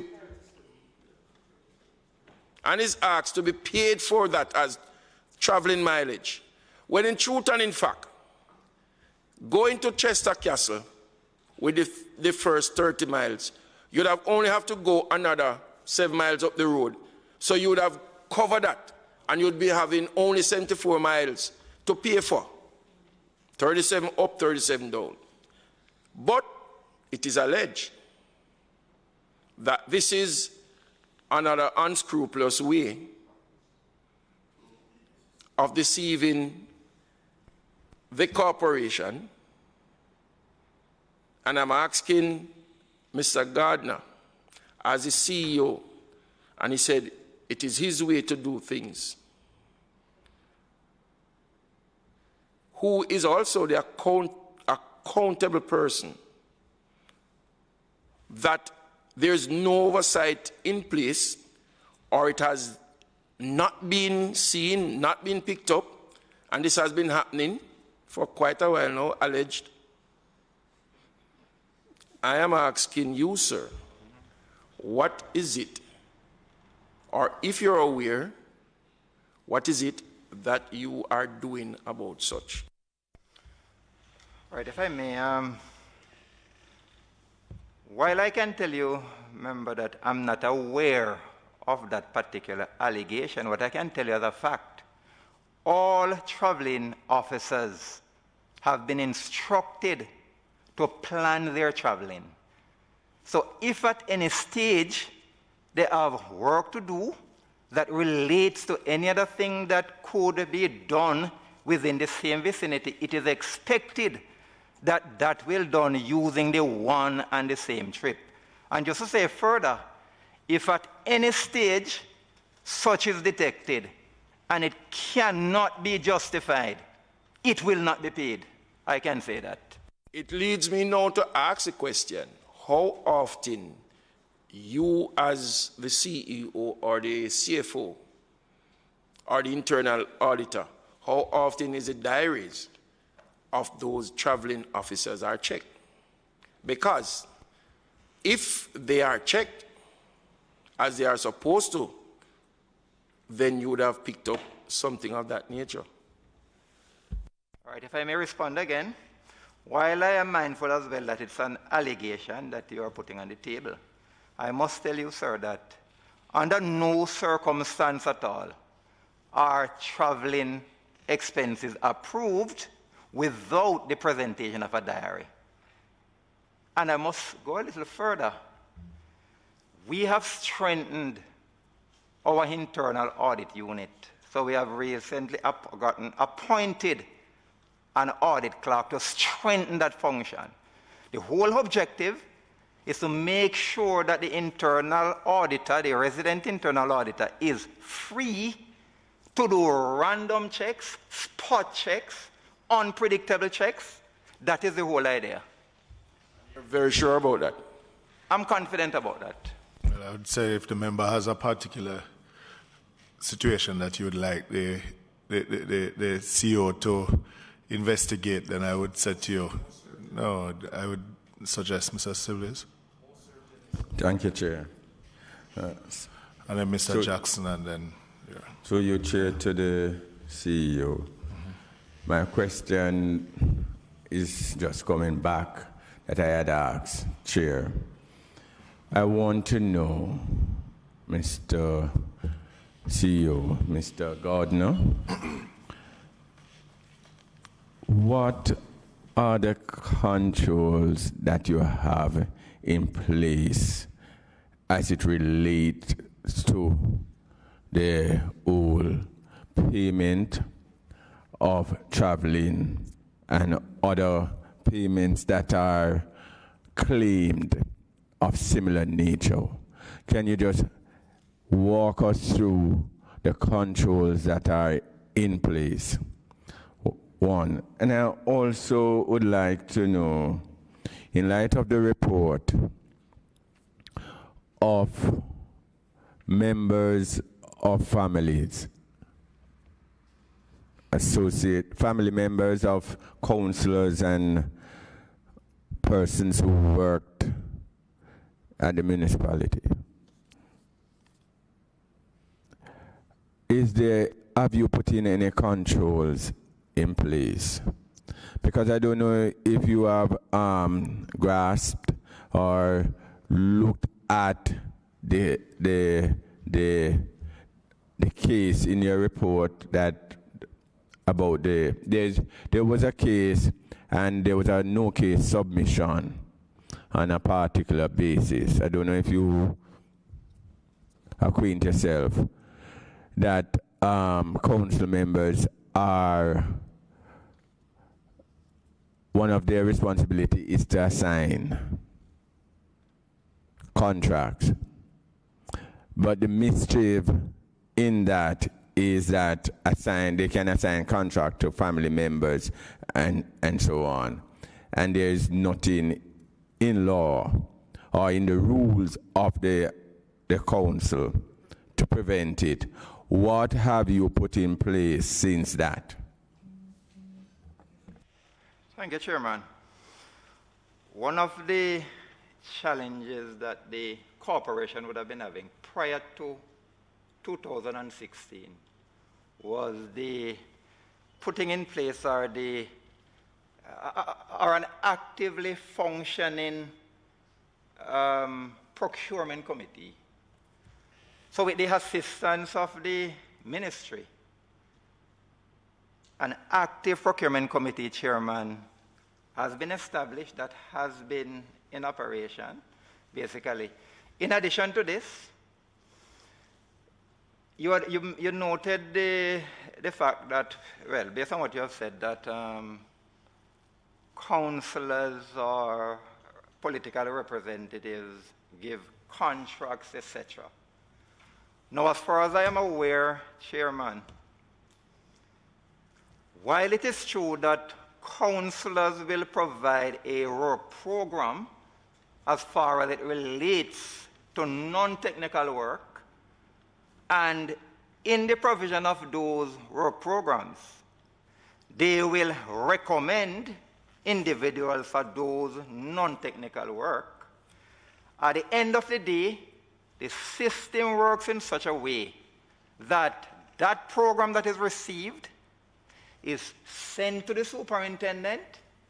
The responsibility of the superintendent is to either assign a responsible officer within the department or to take on the responsibility himself based on the complexity of it, to go out, do an assessment of the work that is proposed to be done, place a value on that work. All of that would be sent back to the CEO, and it's only after all of those facts have been examined, then the go-ahead would be given for the work to be implemented. If for any reason the superintendent or his designate has any doubt at all as to the capability or the competence of someone who is recommended, it is the duty of such officer to highlight it and to reject that recommendation. I must add as well, Chairman, that all payments are carefully vetted, basically, and the internal audit function that we have is one that has access to everything, anything at any given time. So in other words, while we have tried to focus somewhat on post-auditing, yet the internal auditor is at full liberty to request anything, wheresoever in the process the matter is, for an audit inspection to be carried out. Chair, just a follow-up. Yeah. I'm not comforted by your answer, Mr. Gordon, with all due respect, because you have not, based on this particular happening, everything that you have said to me is post controls, is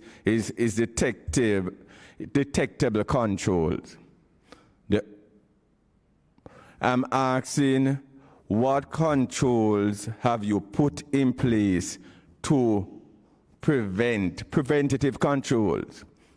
What are the preventative controls? And I think this is something, through you, Chair, to Madam PS, that the weaknesses that we are seeing in the corporations is that the controls, there are different controls that need to be in an organization.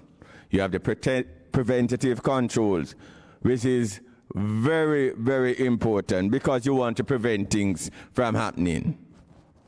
Okay? You have the detective controls, which is usually your recon and your internal auditor, who comes after the fact to look if the preventative controls are effective. So one would have thought that the municipal council would have put in a policy that this is the rule, these are the rules. If it is that X, Y, and Z, these are the procedures, and so on.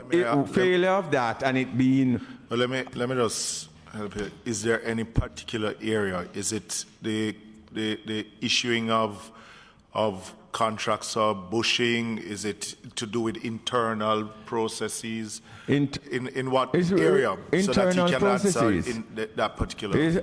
I'm not talking about... Is clearly the whole matter of council member it is being stated that how many family members have been awarded. You can't prevent, based on the case, it appears that you can't prevent it if there's no rule.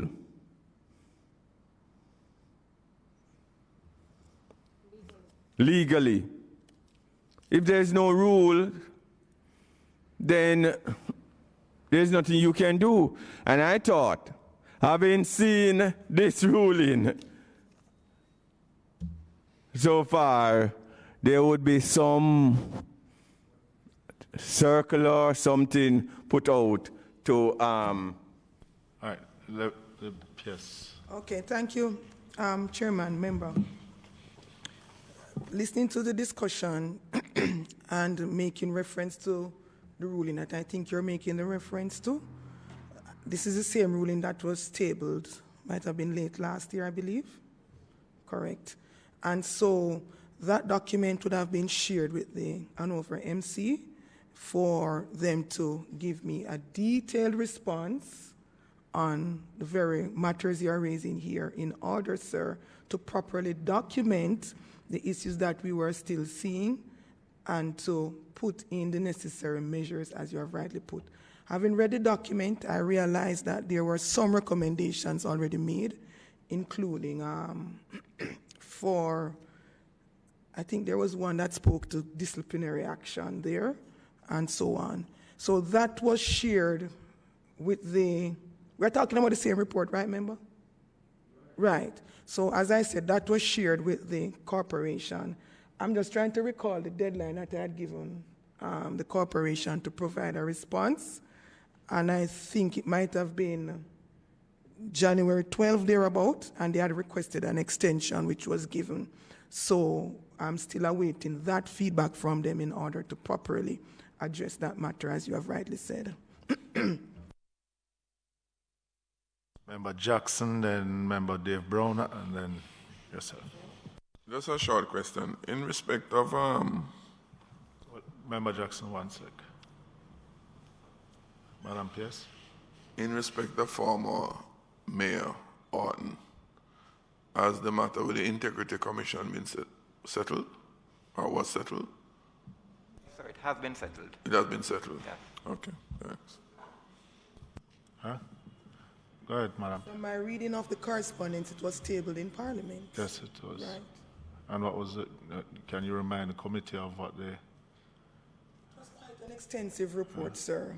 Okay. Quite extensive. So perhaps if you could assist the members to... The members to... Great.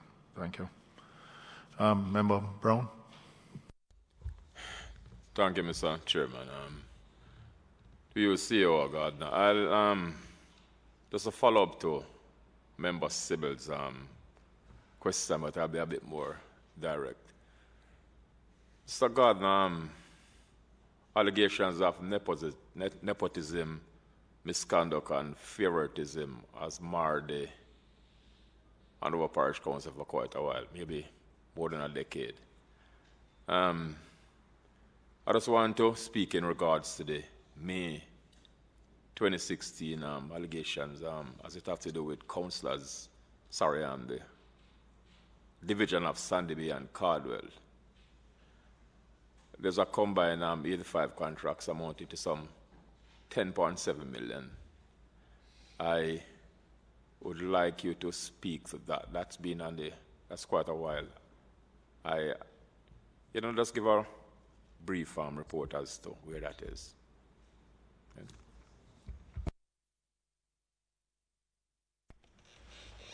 Okay, Chairman, as far as I recall, Member Brown, it was all part of the report with the former mayor. So all the issues at the time were related, so they were dealt with as part of the one thing, basically. Isn't that what combined the integrity report? It is, it is.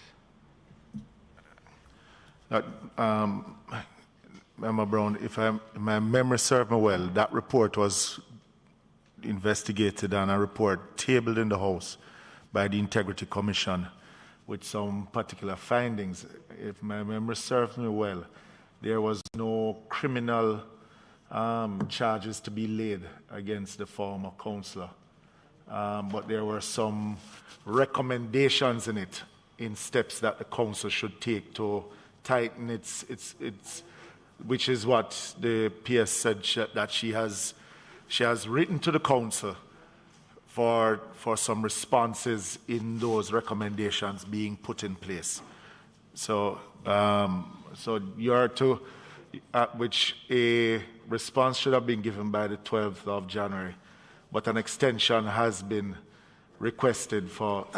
Just for clarity, the CEO was reminding me that deadline I gave was in respect to another matter, not with respect to that one in particular. Okay.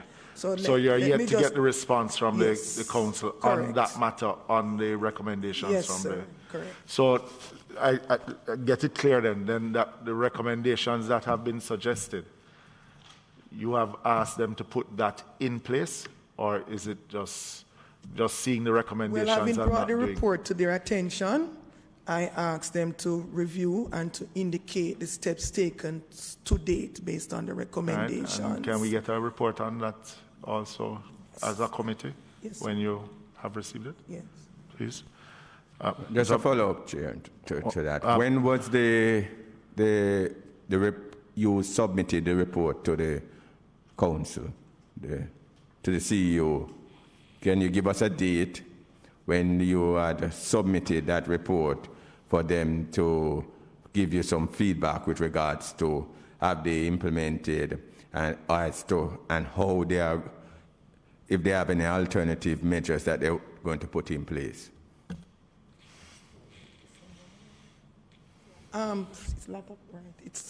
Whilst I don't have the specific documentation here with that in particular, from my recollection, it would have been either mid to late December, somewhere thereabout of last year.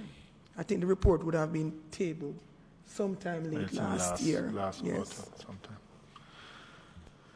All right, member. Thank you, Mr. Chairman. Through you to Mr. Gardner. May I ask a question? How many vehicles are in the Hanover Municipal Corporation fleet? Presently, we have one active vehicle, which is assigned to the mayor, and there is one that has practically been written off and is available to be auctioned by the Ministry of Finance. May I ask specifically now, is it a white X6? Not as far as I'm aware, sir. Does the parish council give staff members checks, parish council checks, to be encashed at any encashment store? Mr. Gardner, hear me quite well. Not as far as I'm aware. Sir? Not as far as I know. That's not a part of our policy. Well, this is not alleged. A white BMW X6 with a Hanover Municipal Corporation sign. That sticker that you give them put in the dashboard. Turned up at a particular check-in encashment store with checks, not just one checks, but checks. Parish Council, Hanover Parish Council checks in various names, different names. But on my advice was turned away. And so the person left. But I can clearly tell you, you need to make sure that internally checks and balances are in place.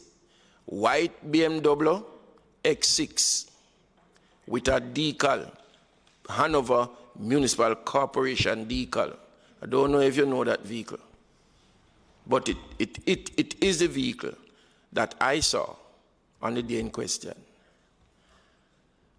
If I may just respond, Chairman, that's very new to me personally, and we do not have within our fleet or even amongst our staff any such vehicle. And I would suggest, Chairman, that if that has happened, it's a matter to be reported to the police. In agreement. Yeah. Are you aware of a water system? Yeah, man, the police can get involved anytime. Shouldn't have that delayed and call the police instantly. The person went away, so I didn't have anything else to do with the matter. I'm just telling you that you can make sure that you get yourself up to speed if that is there. And that's why I ask you if there's a vehicle, that type of vehicle in your fleet. Are you aware of a water system that was constructed from Green Island up to Moreland Hill in Westmoreland? Pipes were laid from Green Island all the way to Moreland Hill. If I may, would that have been by the National Water Commission or Rural Water? No, I'm not aware. That's why I'm asking. I'm not sure. No, we did not do any such. I'm not sure. Because the residents along the line, Mr. Chairman, are complaining that how can it be that they are without water, yet a water line run all the way to the hills of Westmoreland where there is a farm. Obviously, the water is taken from the main all the way to the farm for whatever reason, but the residents along the line can't get any of the water. So maybe it's something that you could look into too. Yeah, if I may, we do not presently operate any such sort of system.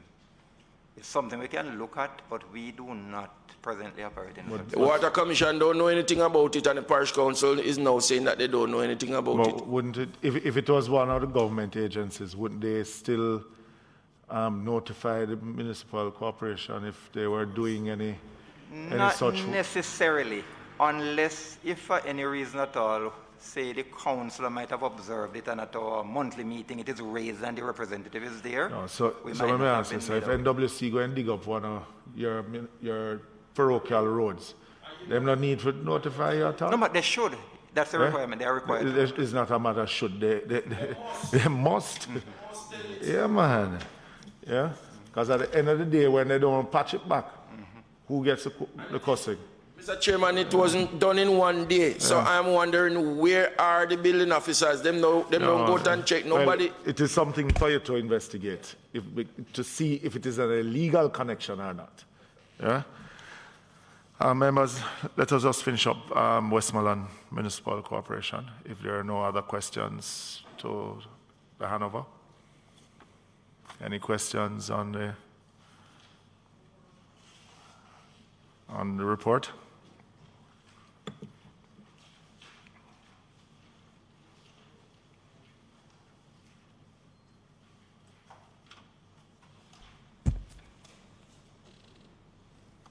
Go ahead. Westmoreland, good afternoon once again. And please, I am just here to assist you, to help you, to support you, but I will come from the point of criticizing the situation. So I just want you to be aware of that and just be calm and comfortable. Westmoreland is my parish now. I want you all to know that. Madam CEO, the Westmoreland Municipal Corporation building, what was the total figure at first when the building was, or the BQ, bill of quantity, when it was done, before you started construction, what was the figure for it to be constructed?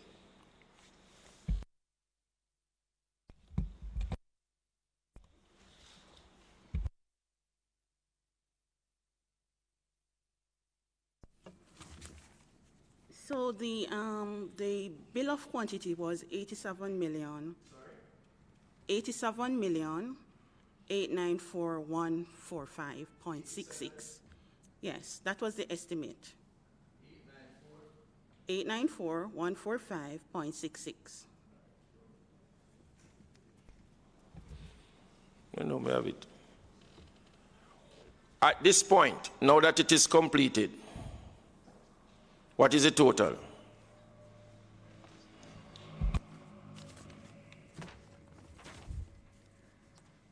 Okay, sir. To date, the expenditure is 104,622,234, and we are 98% complete. We just have a few more things left to be done.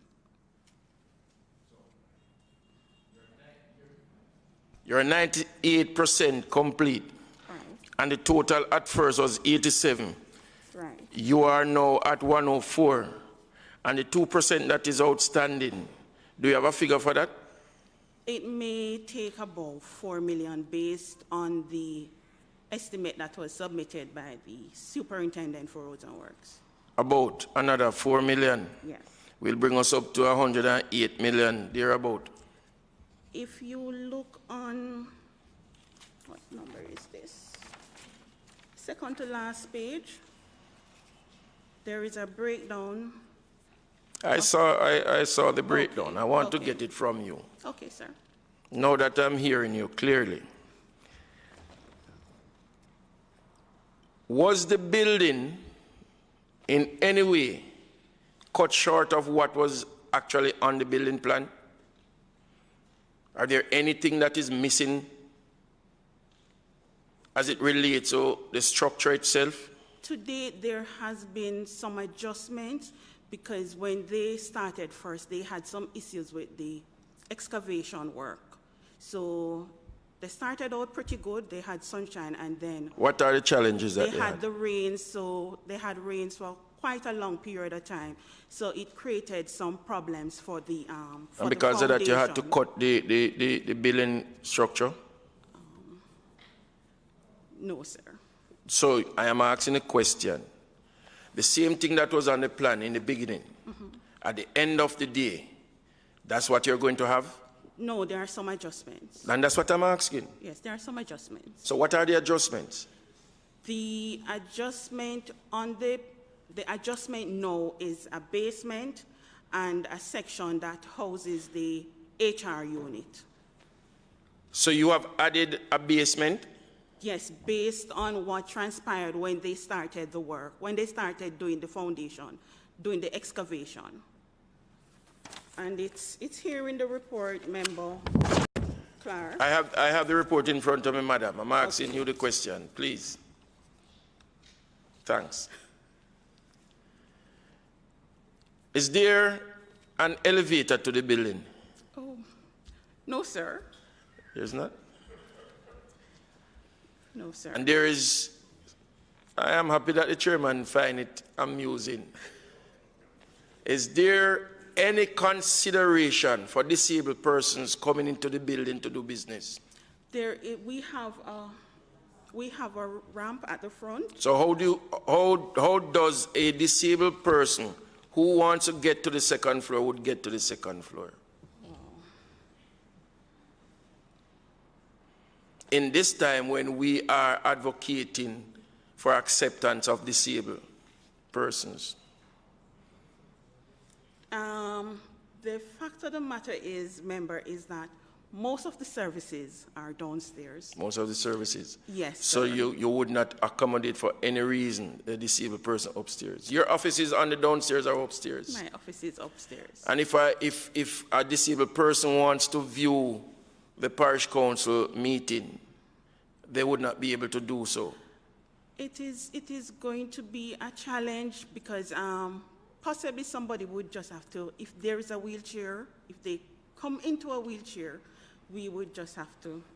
Can you imagine if you have 4 or 5 disabled persons? Let's say the organization for disabled persons would want to come and visit your corporation on a Thursday, second Thursday or third Thursday.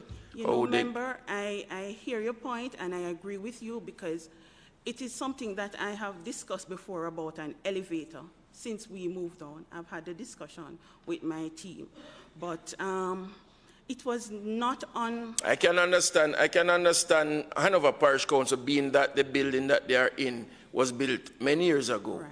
But for a new building that is not yet completed. It was not on the. It was not a part of the initial plan from day one. So to the big question, what caused the overrun? And why it took so long to complete a building that is under the auspice of the parish council? It's the ministry, the ministry, the parish council, and Durham. But There were several issues. There were the illness of the contractor. Yes, he became ill, and it slowed up the process. There was the matter of the basement, right? There was the matter of the basement. There were delivery in the electrical material to the satisfaction of the contract, the specification of the contract. So you have practically five reasons here why we had the delays. And those reasons cannot be accepted. Why? The contractor that has the stroke, yes, he's not the company. He's just one person, one individual. Can you imagine if you don't go to work for 2 days? Are you saying to me that the municipal corporation should be put on hold? Yes, I understand your point, member, but the contract was terminated by the ministry on October 24, 2018. And as it states here, based on the critical illness of Mr. Daram. So there was also some cash flow. Is he the carpenter, the mason, the electrician, everybody in one, madam? Because I'm not buying what you're saying, you know. No, sir, but remember there was a I am not remembering. I see a company. Member. Yes. Yes, Mr. Chairman. It down on the CEO a little bit, please. Daram Construction Limited tells me that it is not an individual, but a company. And let me ask, just on the member's question, who had overall oversight of the contract? Was it the ministry or the municipal corporation? Both. Yeah? Both. Who did the tendering of the contract? The ministry. The ministry did the tendering of the contract? Yes, sir. So, Madam Pierce, seeing that there was an issue with the contractor from the time that the contract was signed, what prevented the ministry from getting out of the contract earlier, seeing that there was this issue with the delivery of works by the contractor?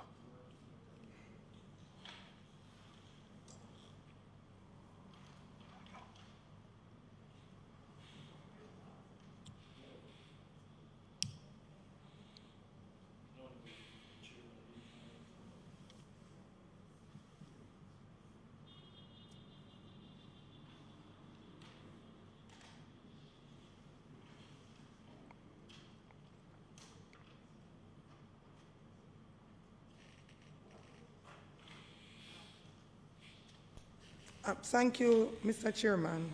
I just sought to confirm, based on the reading of the material, because the delays initially was as a result were construction delays, yes, and that the issue of the health of the contractor arose later in the whole arrangement.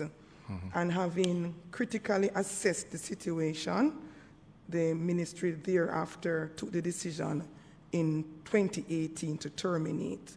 So the ministry would not have considered termination of contract prior to this time. Construction started with 2015 by your report? By my report, page 3 says the commencement date. Yeah. Construction work started with? Commenced in 2015. Yes. August 2015. And by your report, where you had some rains and some slowing up of the work, when did the contractor get sick? In what period, Madam CEO? It was in 2018. Right, and in 2018? Yes. And the termination of that contract was when? October 24th, 2018. So in the same period? Yes, sir. So, and then, because from 2018, when did you move into the building? We moved into the building June 2020. Last year? Yes, sir. So 2018, so an additional 2 years basically to complete the building. Yes, sir.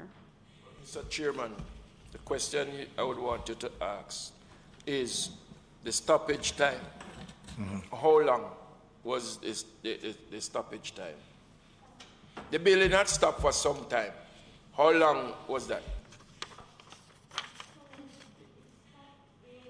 Microphone, please. Use the microphone, please. So it stopped in 2018, and we resumed work September 2nd, 2019, after we got the approval from the Public Procurement Commission to utilize force account methodology. That is for a new contractor? Or it was done in-house? Yes, sir. Okay. But, you know, you made the member made an important point, because you have, especially to do with persons of disabilities, Madam PS. And I mean, as a government agency that we're putting in buildings without the facilities for that. No, that is why that's why I say government facility. And as the member rightfully say, the overall body that is enforcing buildings to ensure that they have these facilities is the Portmore Municipal Corporation building with that facility for the disabled to even make it to the second floor? We can answer. Whoever can answer. Can the member of parliament answer? I don't know. Mr. Wilson is yeah. here. Mr. Wilson. He should be able to respond.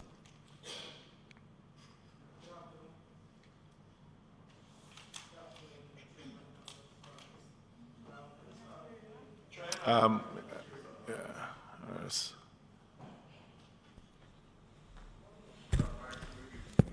Yes, this is good afternoon, Chairman, members, colleagues.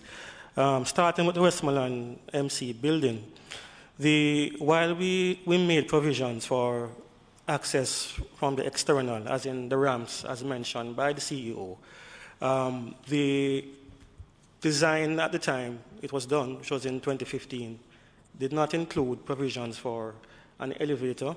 What is considered is that there is a device known as a lift chair that can be utilized should the need arise.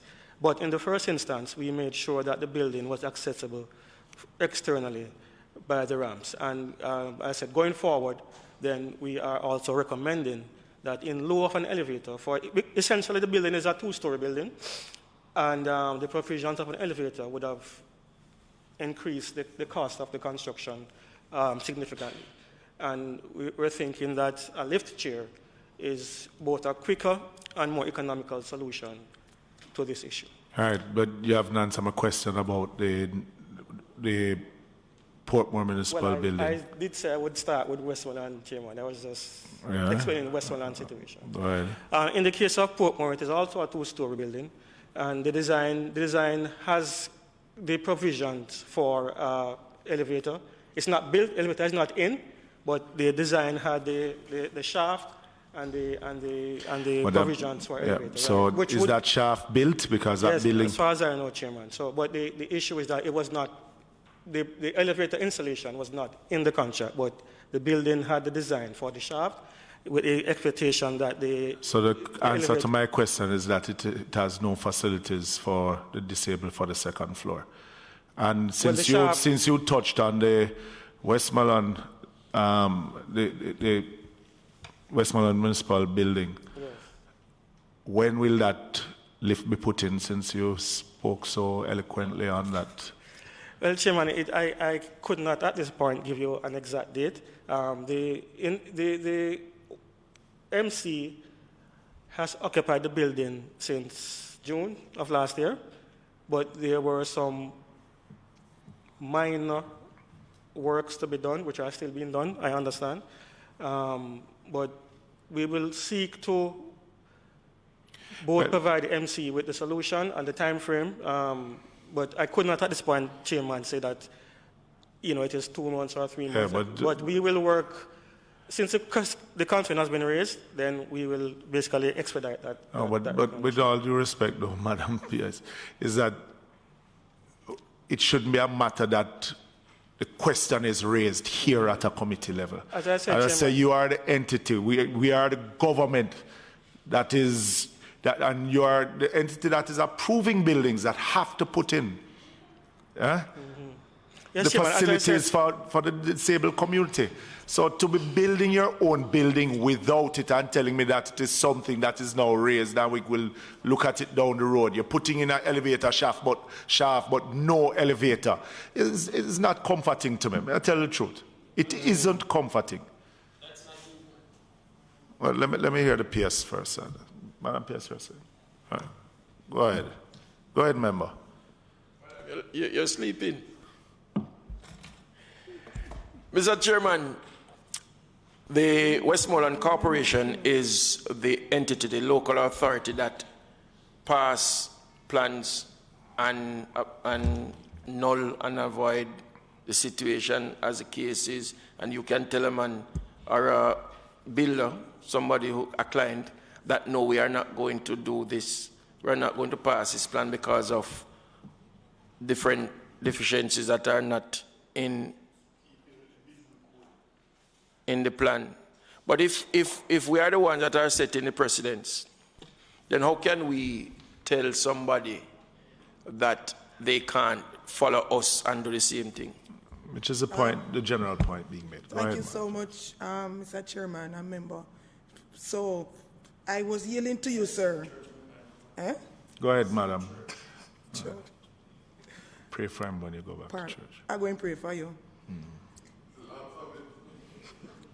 Right, so you make a very excellent point, and this is why I yielded to him, because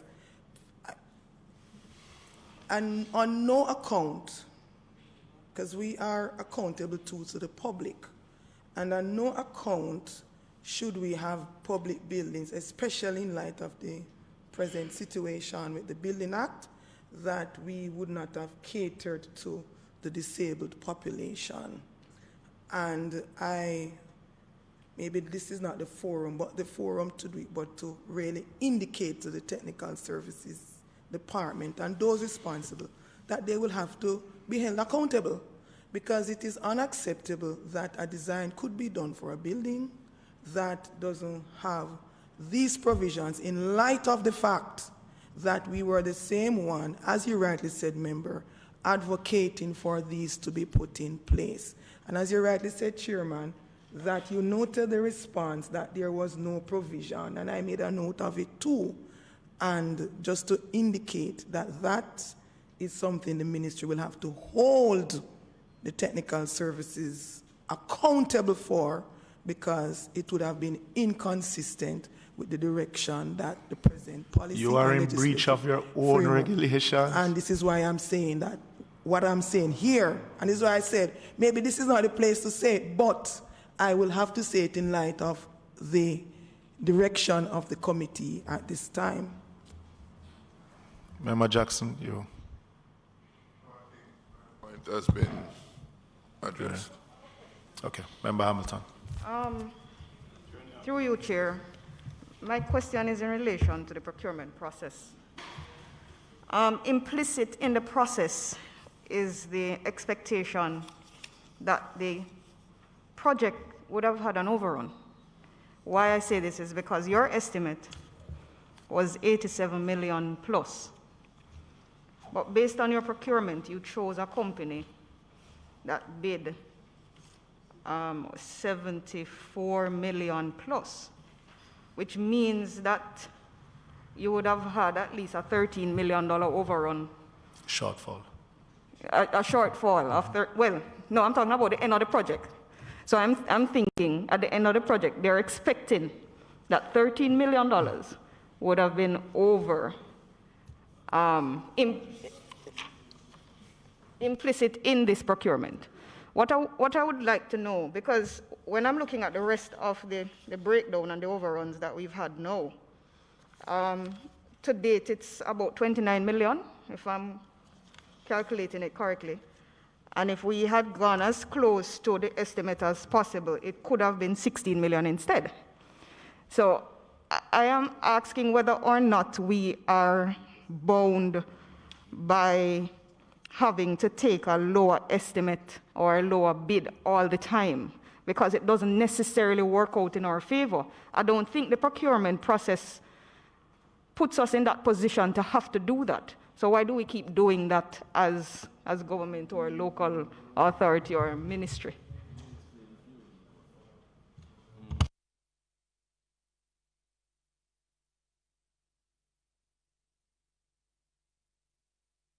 Madam Pierce? Oh. Are you complete with your question? Yes.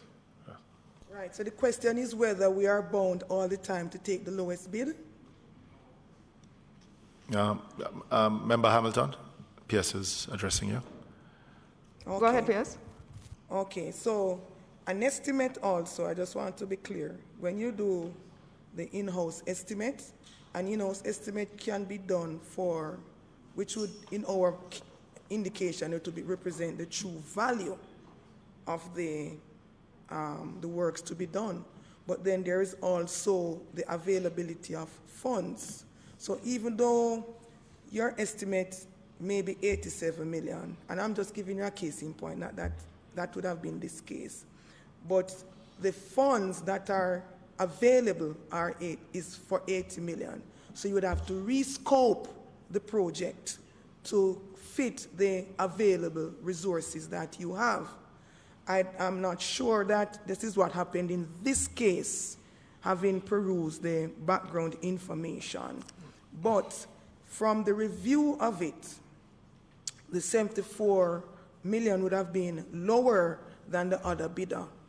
Okay? And in this case, the lower bidder would have been taken consistent with the guidelines if you have established that that bidder is also able to do the work. But just isn't there a government procurement guideline that no matter who, once you're a government entity, has to follow? In terms of taking the lowest? Well, I mean, just be lowest bidder or not, but just overall, there are guidelines. And I think what the member is saying is not really just in respect to the ministry itself, but just government overall. Because I have an issue. Not getting value for money. I have an issue after. Yeah, I have an issue with even the NCC, because in issues the NCC looks at if the company is compliant, but then they don't look at the financing of the company if the company can afford to do the work. And for me, more than being compliant, that government collecting them taxes, you ought to ensure that that company have a good track record. Ironic, Mr. Chairman, that you have a 15% down or 15% up. And this contract, from what the parish council put out, is exactly 15% down. Yeah. So, yeah. But again, remember now, in this case, it is not even the parish council. It is the Ministry of Local Government. So whichever way, I expect that they had followed the guidelines. Yeah? So we can't really say that, boy, they are in breach unless we know that something went wrong in the negotiating process. I'm not saying that they're in breach. No. I know your greater position. And we are saying as a committee the same thing. That is not only that the lowest bid is the best one, but also the recommendation, because too many times, Madam Pierce, I see heads of departments and agencies and ministry come here and say it is not our fault because NCC approve it. Yeah. Eh? And I go back to the used car issue with the police where, yes, NCC approve it, but they couldn't afford to buy the vehicles. You know, and I think it is a greater issue It's a greater issue that needs to be dealt with by the Parliament, because the Parliament that passed these laws and the regulations that govern these agencies. But it is a bigger issue that needs to be dealt with overall, because too often we come and we get the same answer, NCC approve it, and this is a government procurement guidelines, but it just doesn't work in all instances. It's an issue that I think that the committee needs to pick up and make a recommendation to the Parliament. Member Jackson. Just one last point as we close. I just want to go back to the issue of the lift and the elevator in Hanover and Portmore. Westmoreland and Portmore. And as I reflect on the response, Chairman, I'm not satisfied. I'm hearing recommendation. Look, man, the buck must stop somewhere. The ministry has oversight responsibility for all the municipalities. They are answerable to you. And as a parliament, it is our responsibility to ensure, for example, the Disabilities Act, right, require for these facilities to be in place. It is not an option to be exercised. It's a requirement. So none of those buildings should be considered complete until those things are in place. And they must be deemed inhabitable, generally, until those critical elements are in place. Just as though you're going to make sure that sanitation is sufficiently in place. It's not different for these. We have to take it serious. So I would want to hear the PS tell us that leaving out here today, an assurance is given that those two buildings and any subsequent building that falls under the jurisdiction of the local government will comply with those requirements for them to be deemed fit to be occupied by the public. And in addition to that, how many new municipal buildings going up now? We have any other outside of these two that we mentioned? No, Chairman. These are the two that we are. And what you have on plans to be done? Any going to be start in the new financial year? No, I don't think any will start in the new financial year, but we're looking at St. Anne and Portland. As can we take it coming out of this? Can we take it? Mike, sure. Yes. Go ahead. Oh, I'm sorry. No, I was saying with respect to any construction of new buildings, that will be contingent on our... No, understood. Right. What I'm trying to get at is to ensure that in the design... That's what I'm coming to, sir, because I will repeat, it is unacceptable that the design could have been done by the technical services department of the ministry without that in place.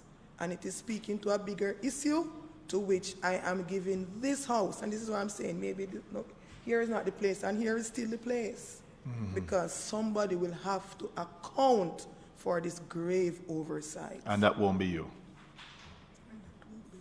Okay. I'm comforted by that undertaking going forward, but Mr. Chairman, I want an addendum to that undertaking from the PS to say those to come and those currently under construction. Time frame for them to be put in. Yeah. Thank you. All right, members, are there any other questions? I think we have gone 60 minutes over our time. If there are no other questions, let me thank the PS, the CEOs and acting CEOs, and the staff of the municipal corporations and the ministry for attending upon us today, and hope that the rest of your week is a fruitful one and safe one. And remember, mask up, wash your hands, and social distance. All right? Thank you very much. You can leave quietly while we just... Yeah. Members, just a reminder that we have a sitting of the PAC tomorrow, which is to look at the third supplementary budget. We have so far only 4 members that have responded to say that they will be present. I think the minister, so I'm pleading for those who can make it, please we have the Ministry of National Security. I think the proposed ministries to appear have been shared with the members. The Ministry of National Security, JCF,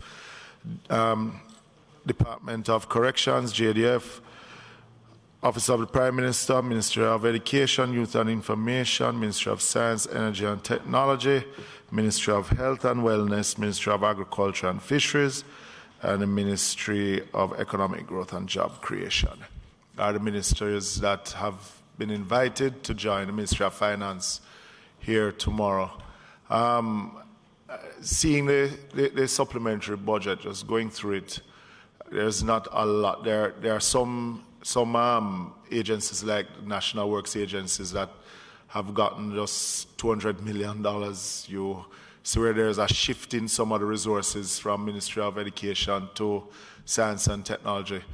So I beg members to just go through it, come prepared to ask questions, but I'm asking again that members just, as best as possible, come. The Minister of Finance has asked us to do this review tomorrow, as he would like to pass the supplementary on Tuesday. All right? So as best as you can, members. Member Jackson. Chairman, and kind of related, you're pleading to colleagues about coming tomorrow.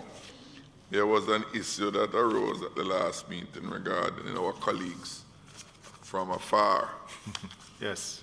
And there was to have been a subsequent chairman's meeting. There was. I want to know if that matter was put on the agenda, and if not, though it is reflected in the minutes, I would like a resolution to come from this committee to the full House for that specific matter to be addressed. And it's not just an update on that, member. Sure. Because the leader of government business chaired the meeting yesterday, and one such chairman raised the point as being an issue that came out of our meeting last time, and we were told that Minister Auburn Hill has some responsibility. It was raised, and he has some responsibility to look at alternative accommodation for those members. So he promised us that it is something being dealt with, and I think that he asked us to give him a couple of weeks, and then we'll follow up on him with the resolution of that. All right? Yes, member. I found the correction I was looking for earlier in the minutes on page 3. Oh, you did. So you're asking us to recommit the amendments. It is on page 3. Hold on, let me find. Oh, here it is. Yes. On the review of proposed schedule, the last sentence, it reads, in response, Member Jackson proposed that accommodation be provided by the Parliament for such members as was done in other instead of our countries. Okay. Yes, yes. In other countries, yeah, definitely. All right. So be noted. So meeting adjourned. And the date for the next meeting is the 21st of January at 10 a.m. tomorrow. Thank you, member.